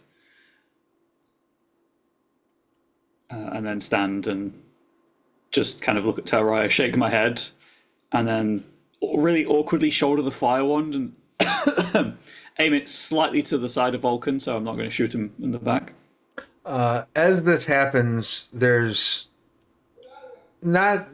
not like a burst so much as a slow creep away from her body of everything sort of restoring itself to normal. On the other side of the doors, which I assume you have kept barred and closed this entire time, you kind of hear the charging roar of an army. Ah! Suddenly go to and then kind of some confused discussion happening on the other side of the doors.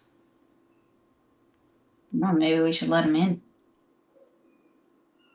I'm not opposed to it.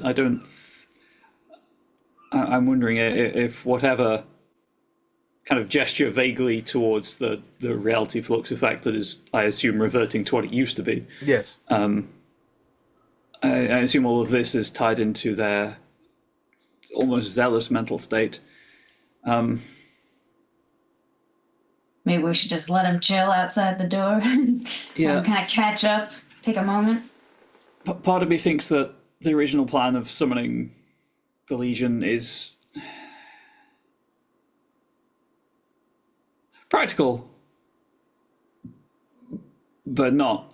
They've suffered enough at whatever this fascinating phenomenon is. Yeah. Well, it's probably best, I guess, if we just let them calm down a little bit on the other side. And for us, Telray, are you hurt? Not a little bit, but I'll be okay. Anyway. I can attend to that if you wish. Hey, maybe I have an idea. Let's send them a note. It worked before. Slide it under the door. And give me the pen. Please go away, uwu. Hey, so we killed your master. Hope that's okay. We assume that she was mind controlling you to a certain extent. You're welcome to be yourselves now. LOL. I piggybacking off of that particular thought, I will actually slide a note under the door, but it's just something along the lines of we would like to make sure that the Feathered King is unfeathered king or feathered king. I forgot. No, what it was. feathered king. Feathered King. We would like to make sure if the Feathered King is all right. Okay. You slide under the door. There's a few moments of silence. If you wanted to apply any healing or anything like that to Telray, you're welcome to do so. It's up to you, Bliss. I know. So I believe we just heal outside of combat quite quickly, Relatively quickly, yeah. or I can try to generate enough will to be able to use my new spell. I don't want you to waste anything. It is just 1 point, isn't it? 1 point of bruised. What's going on right now? Yeah, you barely got injured. So I should just kind of let it do its thing. Yeah, so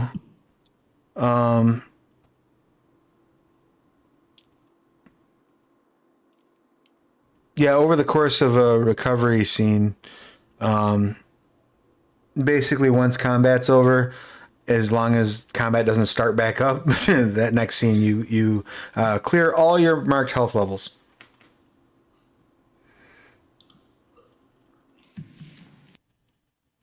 Yeah, well, I'm sorry, you have to interact with each other without taking actions that require rolls. Which so far that looks like what the scene's going to be. After you slide the note under, there's like another. You hear like some more like crowd walla on the other side, like people talking to one another, and then there's like a gentle knock on the door. I will gesture my bear to kind of be at the extreme other end of the room, because there's probably not a like open a door. It's strangers. The person that we were following until like 2 minutes ago, and oh god, a bear. Might be a bit much. Sure. The bear backs off. I assume. Yeah, Sim- kitty cat, come here. Similar, the jaguar goes to your side. You open the door, and there's a crowd there. And in front of the crowd is the feathered king, and he says, "Forgive me. I'm a little confused." No, as long as you're all right. There was an entity, someone that was controlling you. All of you. I see, but you have defeated this foul creature. I kind of just step to the side a little bit, and you can see. I've done what I can to make the body, as respected as possible in death. Sure. We were agents of a wild hunt. I see. I'm glad that you were able to successfully do so. I would introduce you to the satrap, but I can't seem to locate her.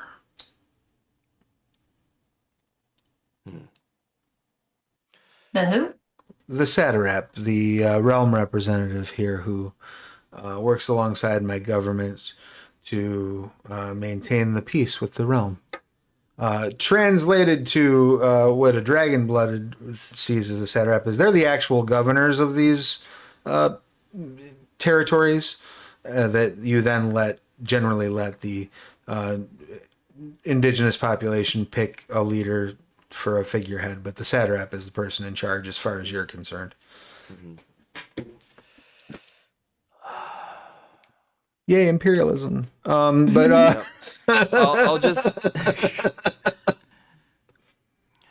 Is there no way for you to send your men to see where you last remembered that she used to be? Look at the last place you saw her. Yes, Exactly. yes. We can send out a search, of course.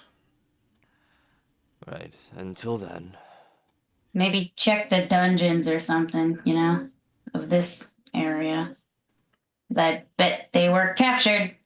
We don't really so much have dungeons. We have some stocks. He says, "May I?" and tries to walk past you a little bit. Yeah, and I let him walk. He enters the room and walks over one of the windows and looks down and says, "I don't see her in the stocks." And you look out, there's 5 stocks out in the center of the town. They're all currently empty. Is everything back to normal now? Yes. Scenery and shit? Yeah. Yes. Her name was Pelops Ravina.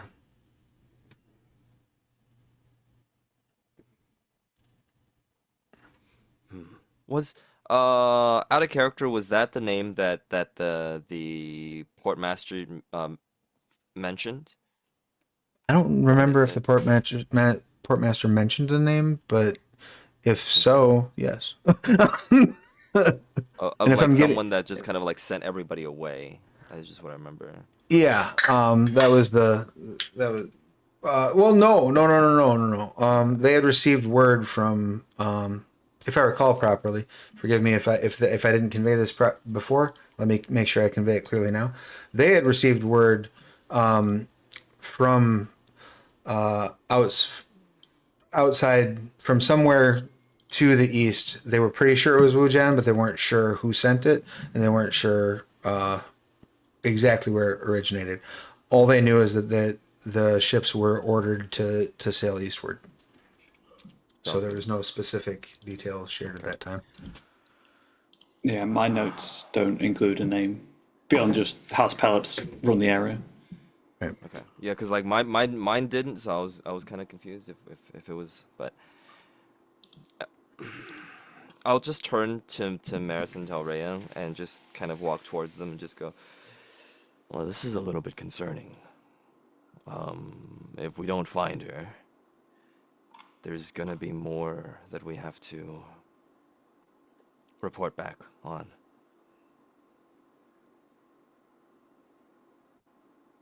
Yeah.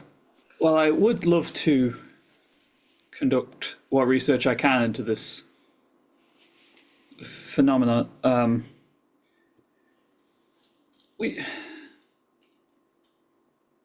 The satrap is fundamental to the peace of a region, and a house duty dictates that I at least make some effort to try to find them.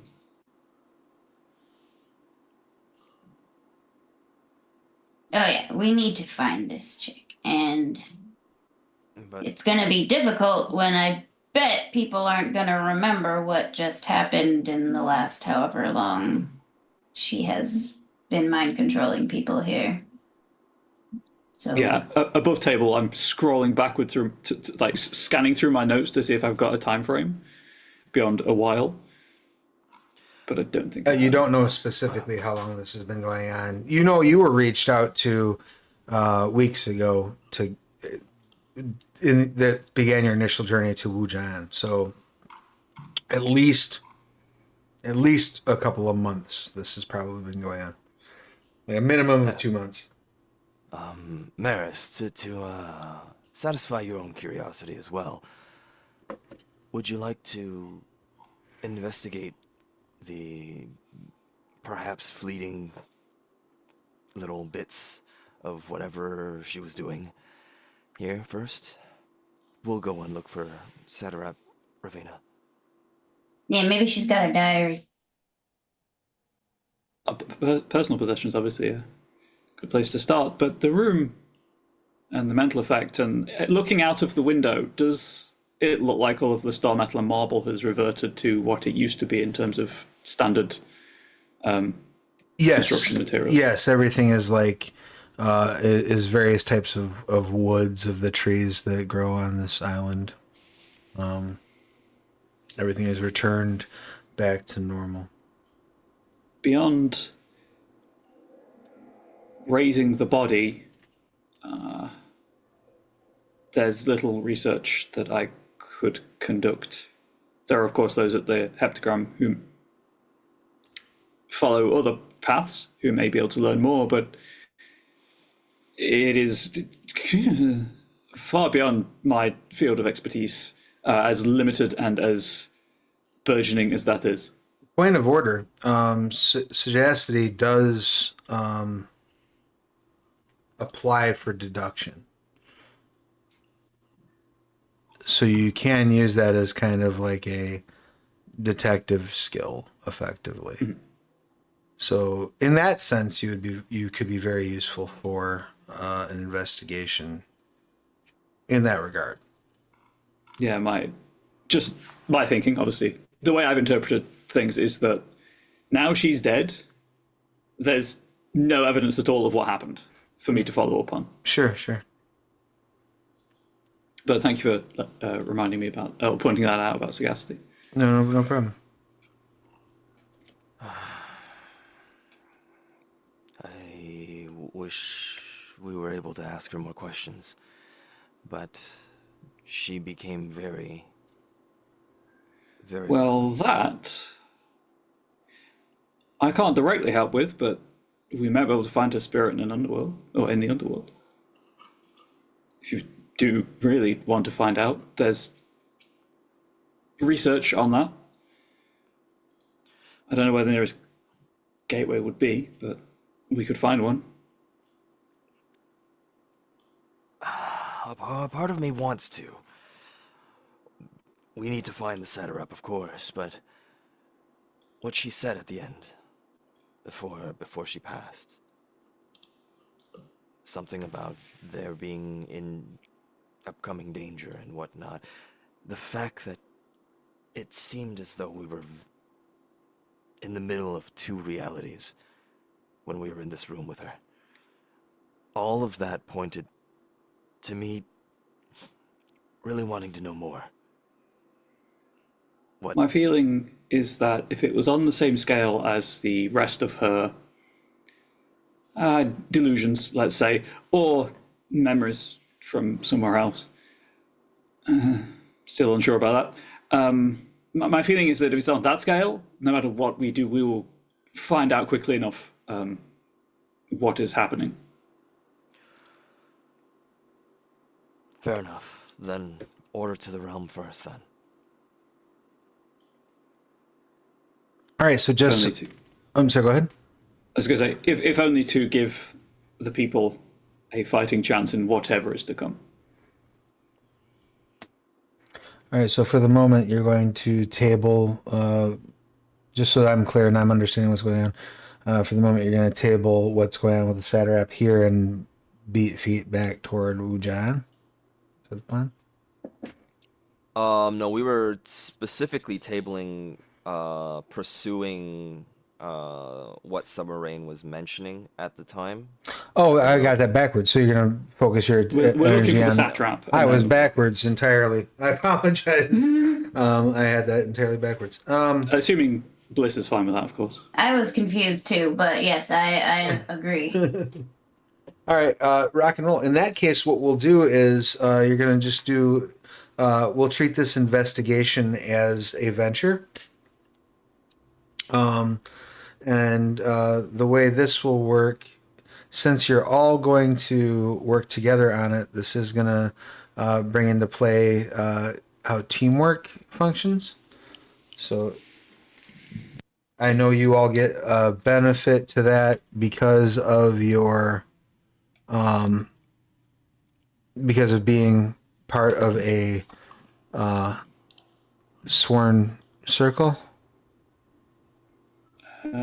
10,000 dragons fight as one.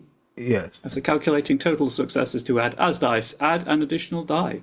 If making a teamwork action with someone in the dragon-blooded circle or hearth, add another die. Right, so you get 2 bonus dice once everything is calculated, right? I do have another question. Sorry, a little bit unrelated, but seeing my character sheet, do we still have the intimacy from her? No, that eliminated upon her death. Sounds good. And in fact, you are aware now that was that you were under a form of magical influence. That she had begun almost, you're not sure if it was intentional or instinctual, but she had begun pulling you into her reality. So easy enough to assume that if she could do that easily to the dragon blooded, it's safe to assume that she could just run roughshod over mortals, over normal folk. They have no defense against this sort of thing, right? Okay, so the way this would work is each character would roll an appropriate pool for the teamwork. And it adds, and again, I mean, the 10,000 dragons fight is once it's all done, we make a final roll, you add 1 die for just being dragon bloods, and then a second die for being a sworn circle, right? Okay. That is accurate. So some roles that we can deal with in this investigation venture. You can lean on awareness for observation, presence for committing interrogations, or sagacity for deduction. You can each roll a different thing. It doesn't all have to be the same rolls for the venture, because overall, so like, just as an example, if Telrea wanted to go and interrogate people, that would be presence on Telrea's part, whereas if Vulcan was just kind of wandering, looking at things, literally like collecting clues, that would be the awareness roll, and then Maris putting everything together could use the sagacity roll.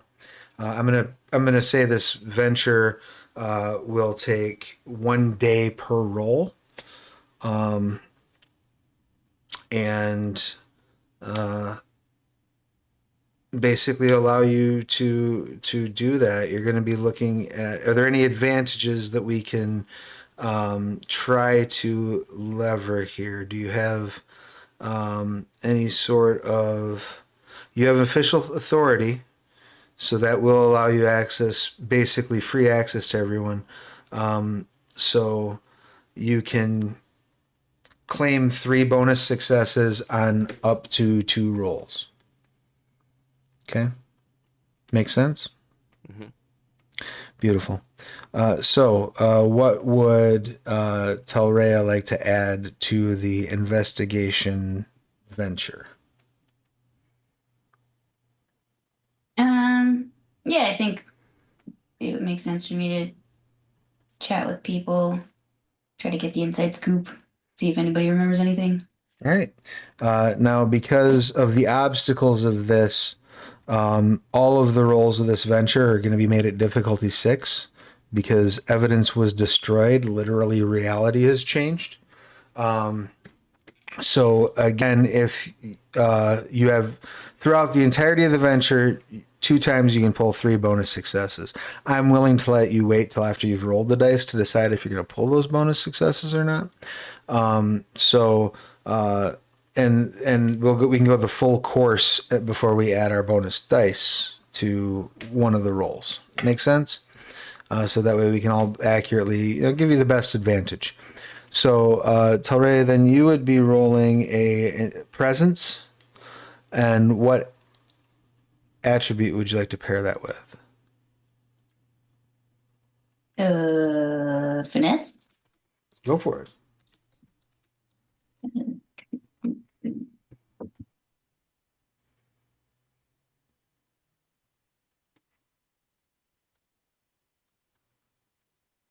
Four successes. Okay. I'm just kind of making a note of how the first round of dice rolls goes, and then we'll decide where we're going to apply our bonuses. So we don't have to I'm going to spend that there and then find out, oh, it should have been way better to have spent that here. Right? Makes sense? So what is Vulcan leaning on? I think Vulcan also would interrogate people, but usually he is very good at it with his finesse.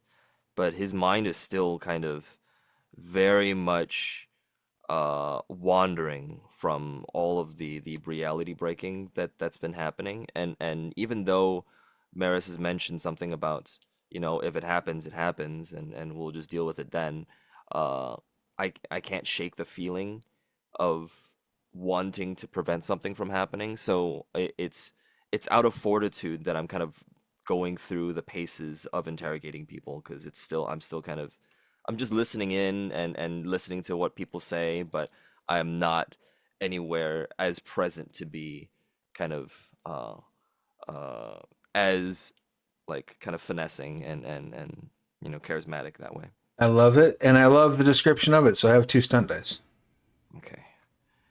Let's do 1, 2, 3. Perfect. I will use those stunt dice.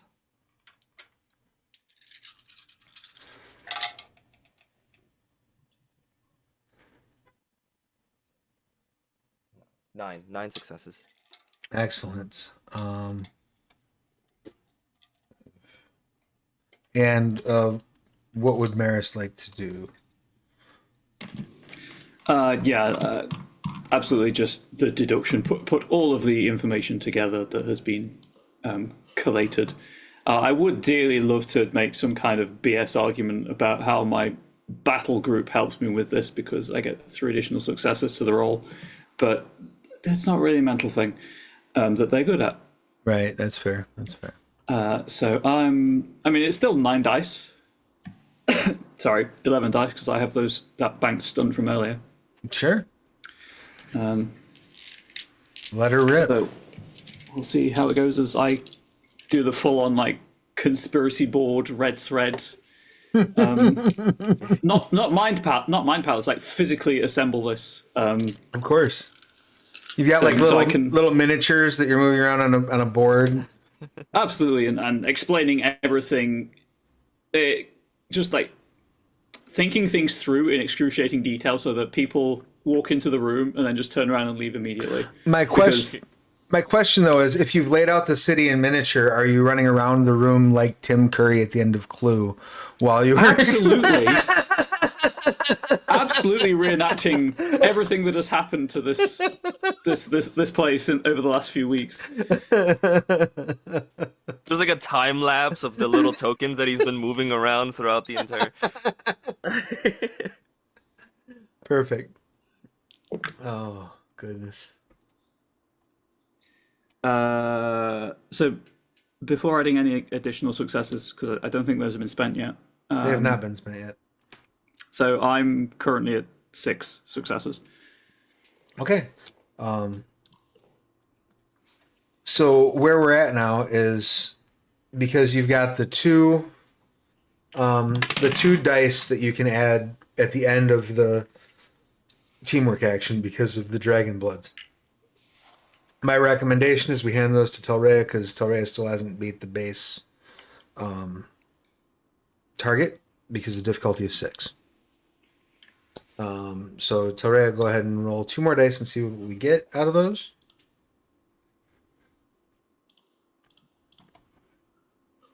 I got 1.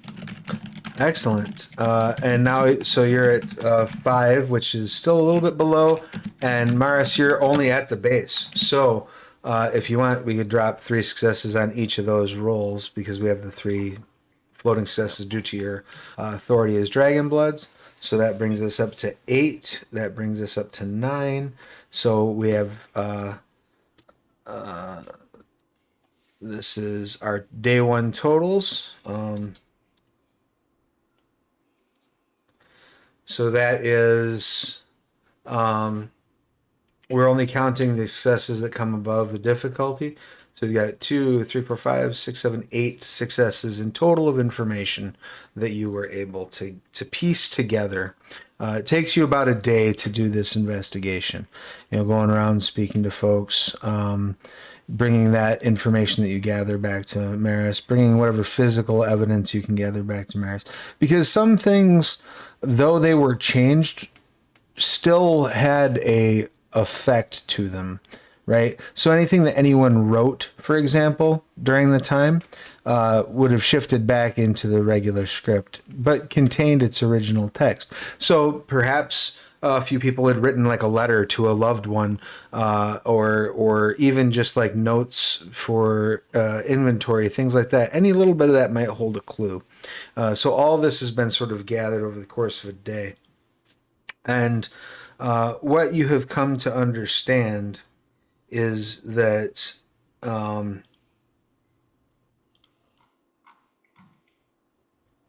the satrap appears to have abandoned their post and taken a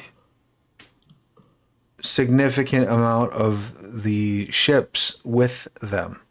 They left instructions with the remaining ship's captains to simply hold the shore.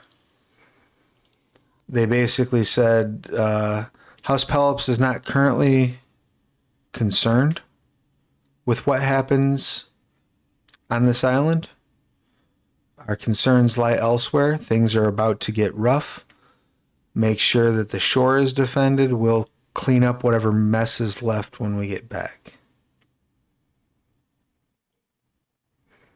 This happened, near as you can tell, right around the time that Summer Rain arrived.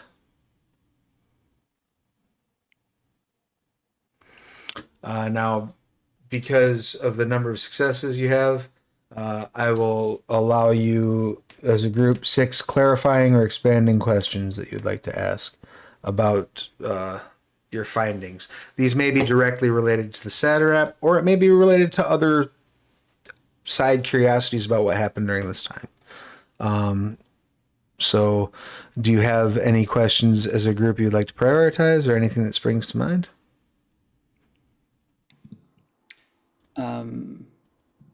With Bliss and Michael's permission, did the satrap leave before or after Summer Rain arrived? You're not 100% sure, but the signs seem to indicate that it was right around the same time, within the span of a day. It was either a day before or a day after. It was right around then. Okay. And just for clarification too, this is a freebie.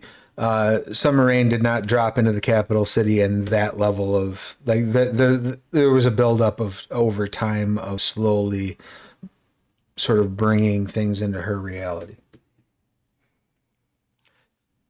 Do we now know, piecing together through all of this, that what the exact time frame that's gone through?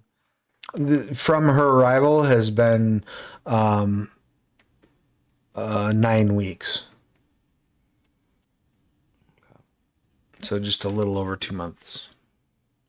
If the Saratap had been Satrap, sorry, had been like mind controlled by Summer Rain, would like, you know, to leave and do stuff and take care of things, would it lose its potency after she left, or That is a great question. As near as you can tell, Summer Rain's powers relied on some level of proximity. Might not necessarily be to her, but it would need to be within the clump, if that makes sense, right? So contingent to where she's at. So like as long as she remained within the capital city, as things spread outward, it stayed solid within the capital city. But if you went beyond the walls of the capital city, it no longer, like, everything reverted back to normal. So theoretically, eventually, given enough time, she could have taken over the island, perhaps the entire archipelago, possibly even all of creation. But it would have to be all sort of a series of locks. So if a person would have wandered outside of her sphere of influence, they would have immediately reverted back to normal. yeah, It's an so excellent it kind question. of seems like she left on her own accord, Yeah, great question. or else she would have come back, Right. which is interesting.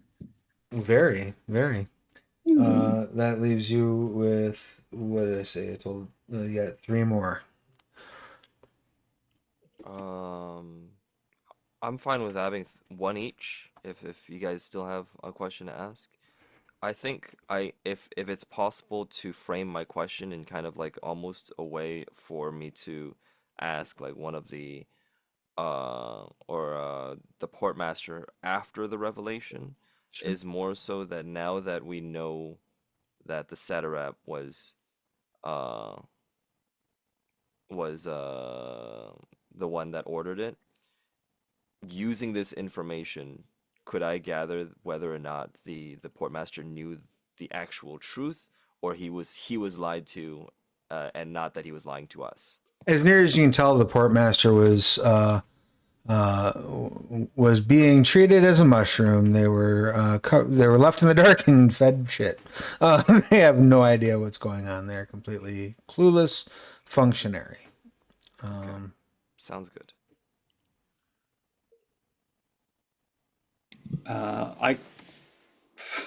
My question would just be, did Summer Rain have any personal effects, and can Maris carry all of them for later study? Yes. She had a suit of artifacts. She had like an artifact buff jacket. It was made out of star metal. It was split down the middle, but it's repairable. She had a war fan. She had the flame piece. And she had various pieces of jewelry that you could have taken with you. They all seemed to have bits and pieces of the magical metals, but they didn't appear to have any actual artifact qualities. So I would arrange, like I'd write an account of what happened in as much detail as I could, and then arrange to have them to be sent for research purposes, see if there is any lingering effects of whatever was happening that's tied to the artifacts, the items themselves. How would you arrange to send them where? I apologize. The problem with being a spellcaster from a martial house. I guess the heptagram. Excellent. When you speak to the dockmaster to try to make those arrangements, they explain that they're not currently, we're not currently allowed to do any shipping. There's no vessels leaving for shipping. You're probably going to want to make that when you get back to Wujian. You can probably want to send it from there. Yeah, I'll just have them loaded onto my ships then. And I'll do it myself for free.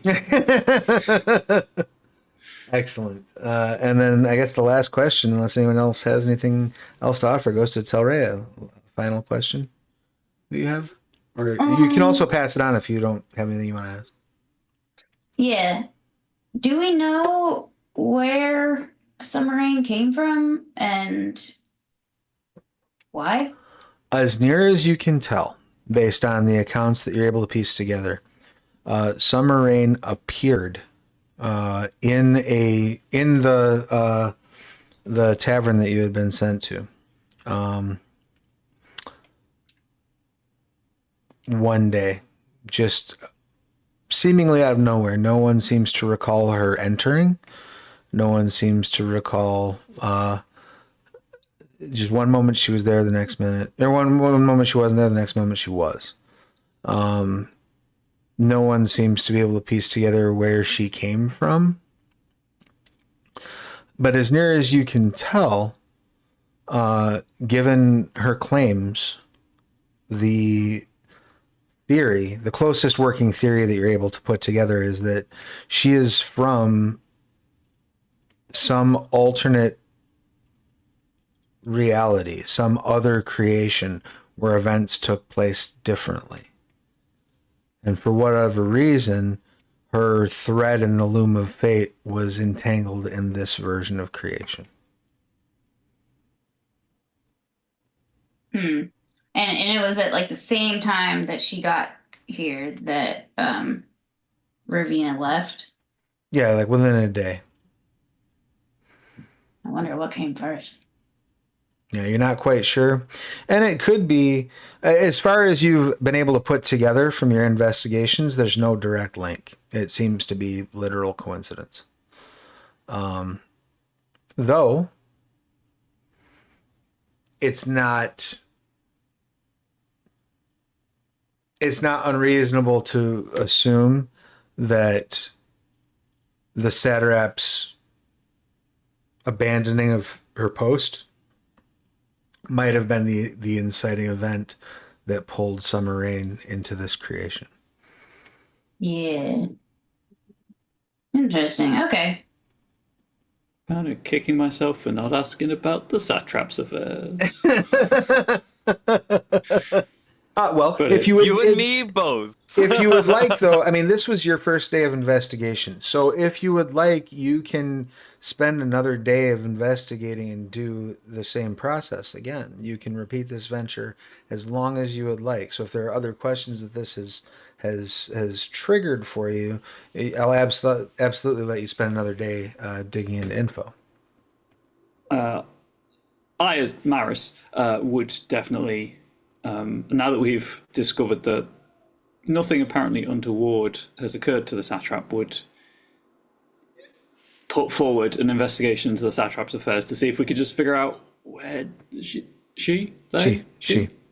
where she's gone, because it's easier to just follow a presumably charted, navigated course than sail around at random trying to find a fleet of ships. Sure. What are Vulcan and Torreya's thoughts on this? I think if Maris mentioned anything to that affair, I would wholeheartedly agree.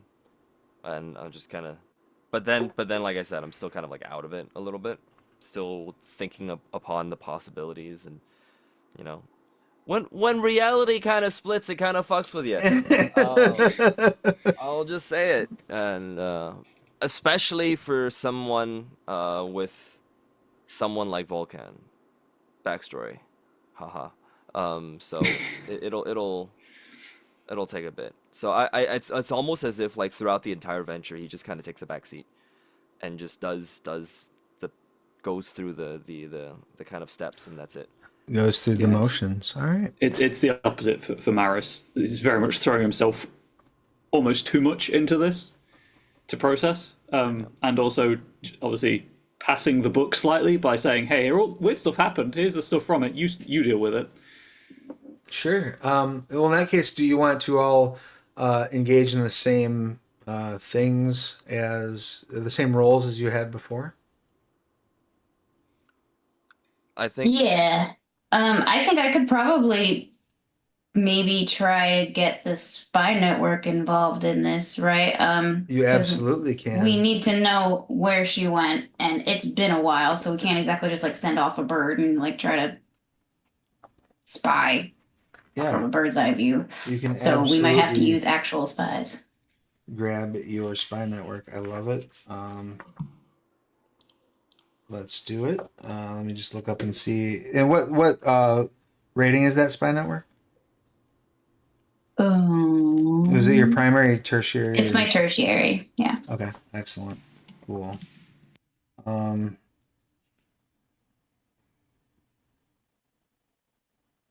so, whenever merit can assist with a non-combat role, typically during ventures, add 2 dice for tertiary, 3 dice for secondary, and 4 dice for primary.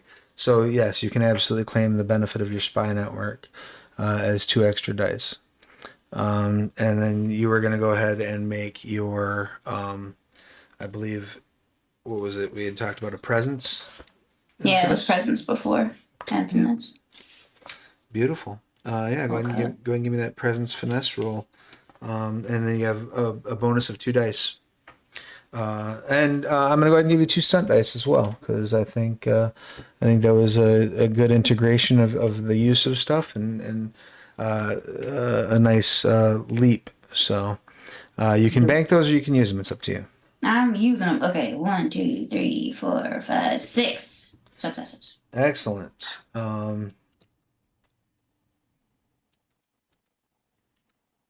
How about for Vulcan? I am just going to use my awareness, kind of wander around and kind of see if there's anything that I'm able to ascertain from how they left. Like, even especially because since after they left, the biggest thing was everything was started to change. So now that they reverted back, maybe there's still some traces that were left. Beautiful. Beautiful. I love it. Go ahead and give me that awareness and fortitude. Yes, still fortitude. Let's see it. Ooh, much worse. Oh, and you can have 2 stunt dice as well. I liked your description, so you can toss 2 more in the mix. That is 3 successes. Okay. And then for Maris, what are you thinking? Yeah. Again, I guess it's just going through the satraps, like the admin side of things, papers, any if I have access to them, any personal belonging, like journals and things. To if it's not spelled out in clear detail on the last page of whatever I've got access to, more just kind of figure out the most likely place that she's heading to, with essentially a fleet of perhaps naval. Sure. I will give you the option of. I'm assuming Sagacity is where you're going to go with it, but you also would have the option of dealing with embassy if that Would be better. It would not, unfortunately. Go, excellent. I appreciate the offer, but Sure, but I will give you the 2 stunt dice because I like that approach. So yeah, go ahead and give me the sagacity, and then that's going to be off of finesse, I assume.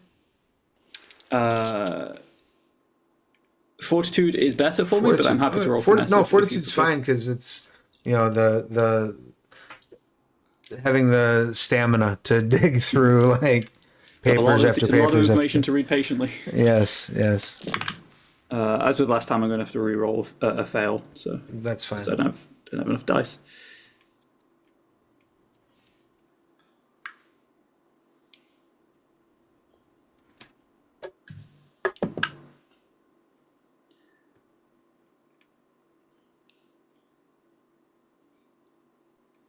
That is 8 successes.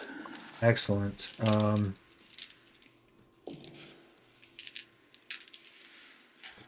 right, so we want to, because Telrea hit the base difficulty, Maris got a couple over the base difficulty, Vulcan's a little bit below. We want to give Vulcan the 2 bonus dice for the teamwork because you're all Dragon Bloods. So let's try that out first. Okay, that's 1 more success. All right, so then we also have the 3 bonus dice, or 3 successes for your level of authority. So we can grant one of those to Vulcan to bring you up into successful territory, and then we can apply the last one to Telrea for the lowest, or whatever, however we want to work that, because at the end of the day it becomes a 1 net pool. So we're looking at 3, 4, 5, 6 successes above.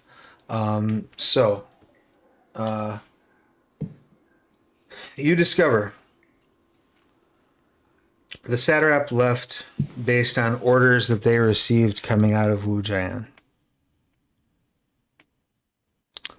You discover that those orders came from a Pelops admiral operating in the West to theoretically oversees the entire naval action, Wujian and westward. So they oversee the neck, they oversee Wujian, they oversee all of that, the Skullstone Archipelago, the Wavecrest Archipelago, all that is their territory. They were the ones who issued the order, and the order was to sail to Wujian. Now you'll have 3 questions that you can ask to expand on that information.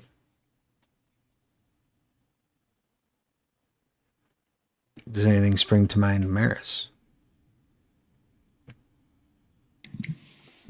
This is just checking my notes are complete. There was no sign. Was there any sign of Pelops' presence in Wujian? Obviously, there would be some, but Yeah. We were just there. Yeah, I didn't see you. There absolutely was a sign of them. It was not what you would have expected. It certainly wasn't like that amount of ships. I believe, if I recall properly, you may correct me if I'm wrong, but I believe if I recall properly, you noted a diminished presence of them in Wujian at that point. yeah, because that's why I've started installing my guards there as contractors, because it's basically just a skeleton crew. Right.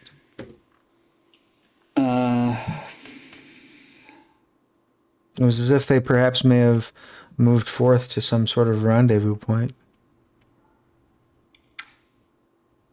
That was my interpretation of events. So thank you for not confirming, but you know what I mean. Sure. So I guess the question that springs to mind for Maris, with all of that understood, is not if there are any, keys for them, but are there any house-specific ciphers or passphrases that would help us were we to hypothetically find more information on this business, perhaps in Wujian, and follow it kind of further? Almost certainly, though you wouldn't know. You would need access to a Pelops, Yeah, that's what I figured. or, months of research to try to crack it. Yeah. if that exists, which it probably does, you would need access to a Pelops to translate it for you. That's what I figured. In that case, if there are any charts that are obviously encrypted somehow, I would take those. All right, so you're grabbing kind of all the communications you can get your hands on. Yeah, for sure. All the physical evidence you can. Great. Does Vulcan have a question, or do you want to pass it on to one of the others? No, I do not have a question at this point. All right, You excellent. guys answered from there. Yeah. Does Telrea have a question, or would you like to pass it on back to Maris? I have a lot of questions, but I don't think they can be answered at this point. Well, they're worth an ask. You do have the two. These clues may lead to the answers. I may also give you the magic 8-ball answer. Not likely. Right. Or ask again later. Yeah, I don't have anything jumping out at me right now except like what the fuck. I guess we have to go back there or something. That does seem. It does seem that everything is pointing back to Wujan, yeah. But I won't make you burn a question to figure that out. Maris, that leaves 2 more for you. Well, and perhaps the next one will spawn something that one of the others want to ask. But do you have a further question? Actually, yes. What was the obviously you don't have to give specific details to us as players, but the just the size of the battle group, let's say, using game terms, of Pelops Navy that left. Oh, it was definitely a size 5 battle group. That was also a high drill. These are warships. Cool. So my thinking and in-character conversations that happen over periods of time through the investigation, my thinking is currently that they have withdrawn to invade somewhere or to repel some attack that they're not telling anyone else about. So I'm leaning more towards the conquest or subjugation of a threat than defense of the realm. If that gives either of you a question. Yeah, that kind of does. With I think I have. Let me double check.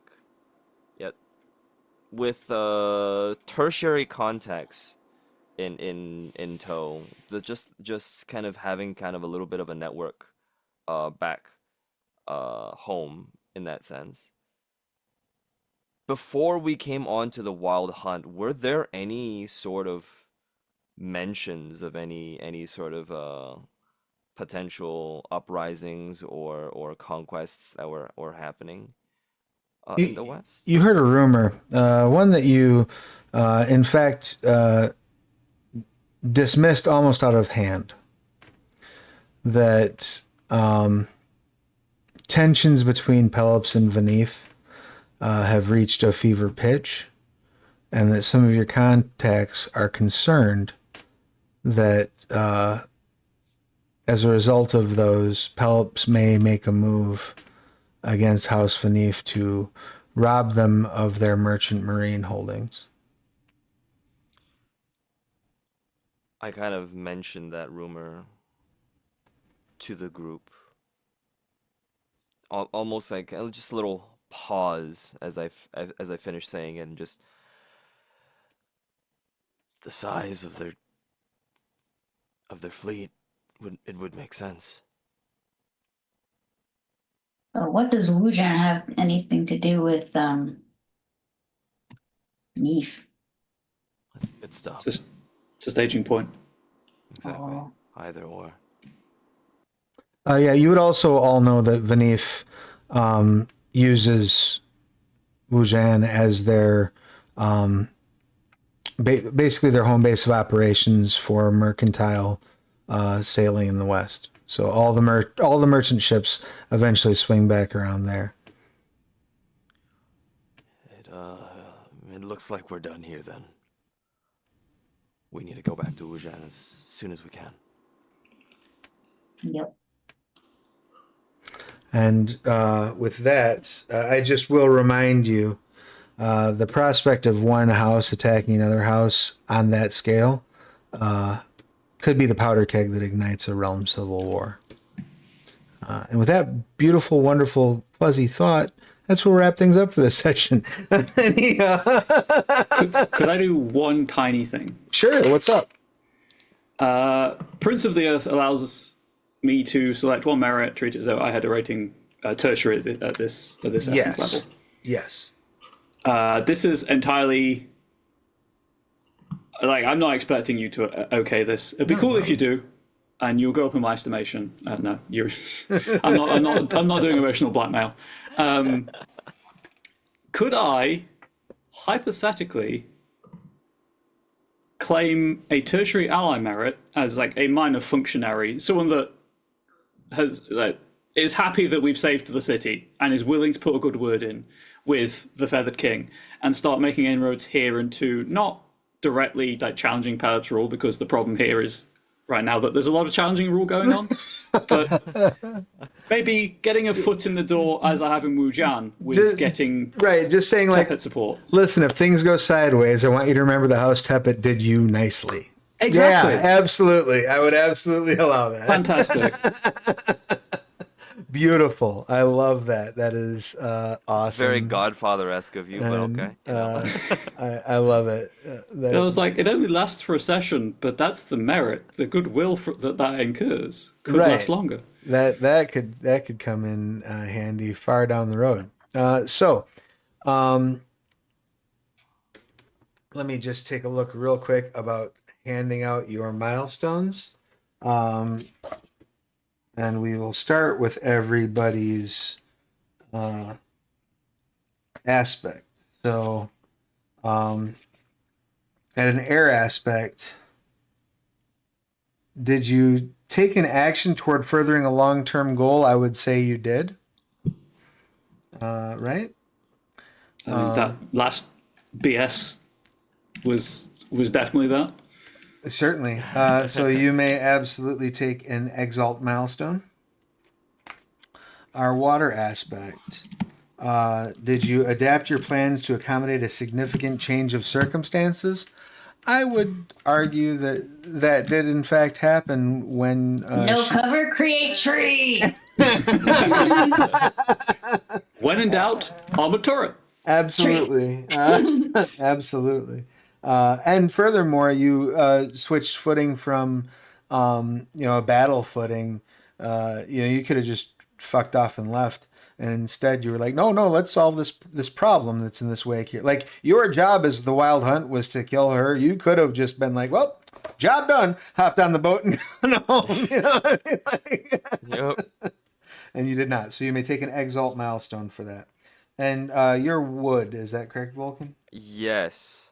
And you will gain an exalt milestone if you experience something new and exciting with a significant character group, or your actions fostered change in a significant character group. I would say your actions absolutely fostered some change, but you were going to say?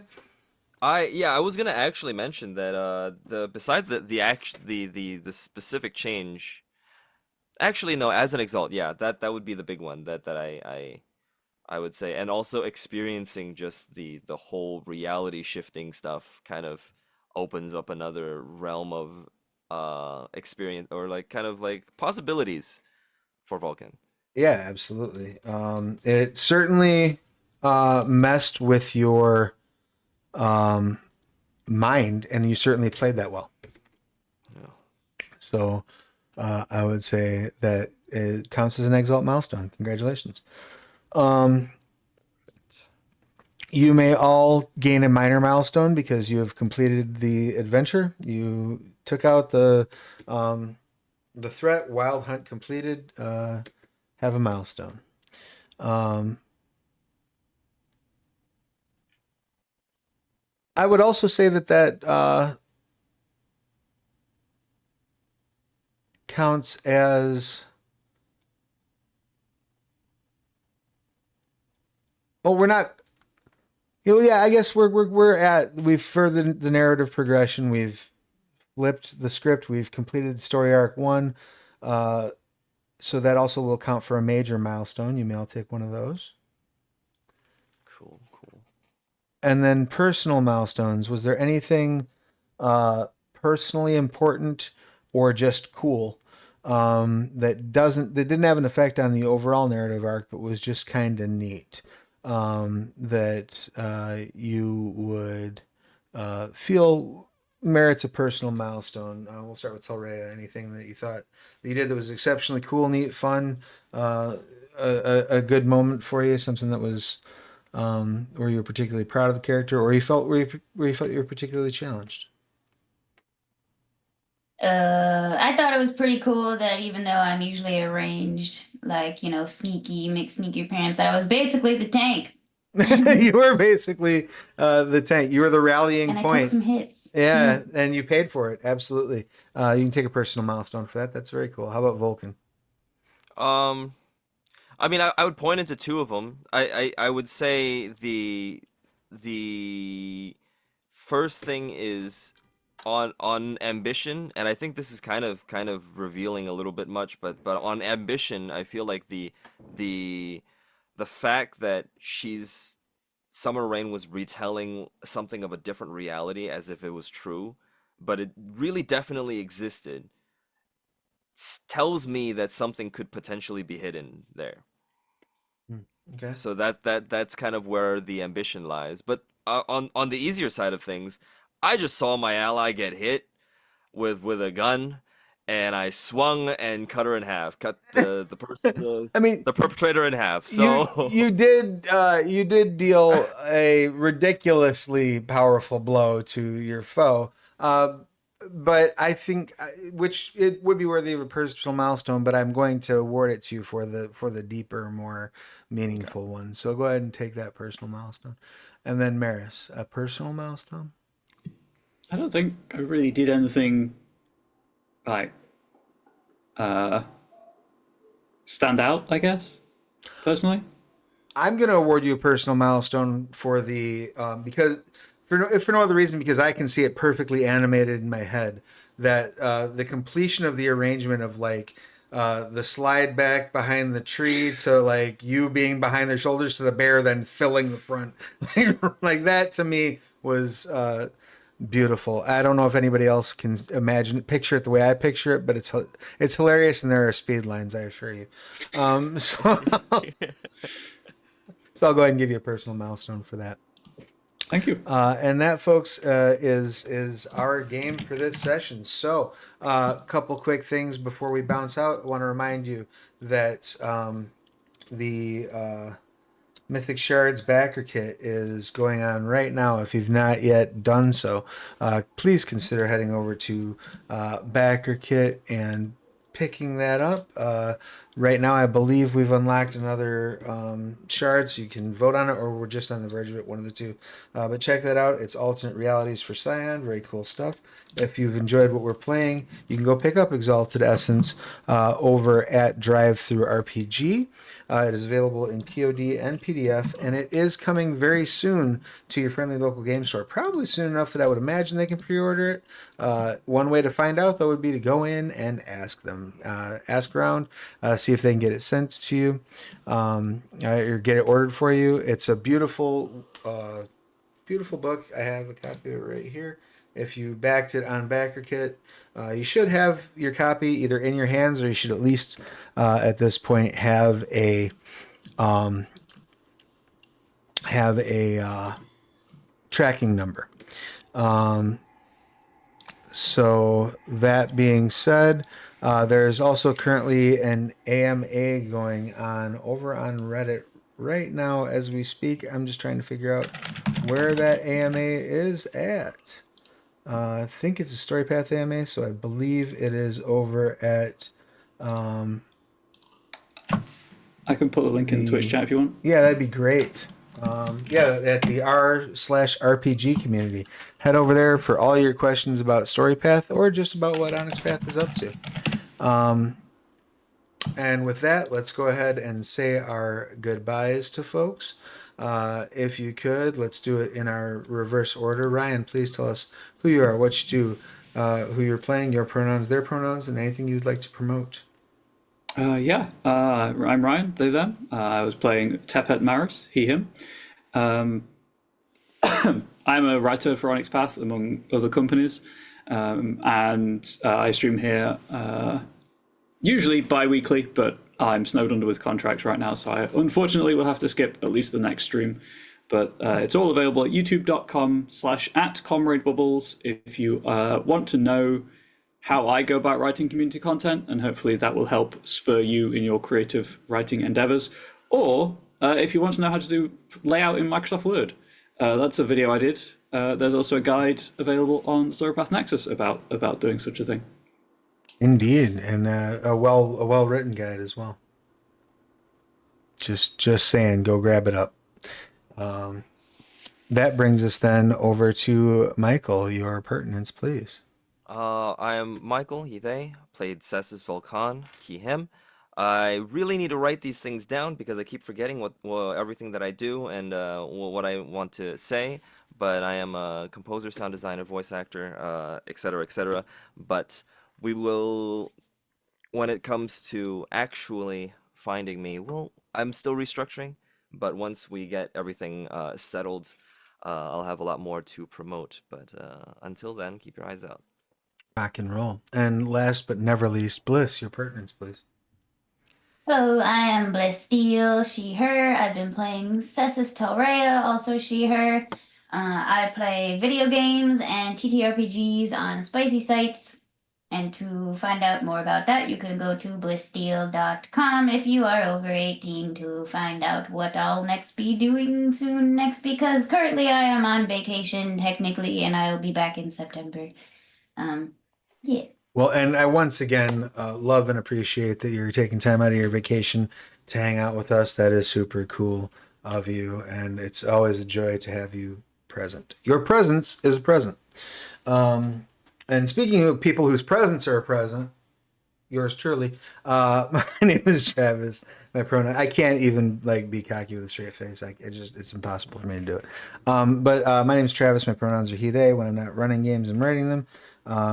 You can find me again here on this channel. I believe Wednesday night I will be running the Curious Cats of Mao. So, but you'll also be able to find me over on Reddit in a few minutes, where I'm going to go hang out in the AMA. So if you've not yet done so, pop in over there. I am going to raid us out to a friend of the channel. When you get over there, say hi. And tell them that we sent you. And we will see you again real soon. Take care of yourselves and each other. Wash your hands, get your shots, all that good stuff. Bye.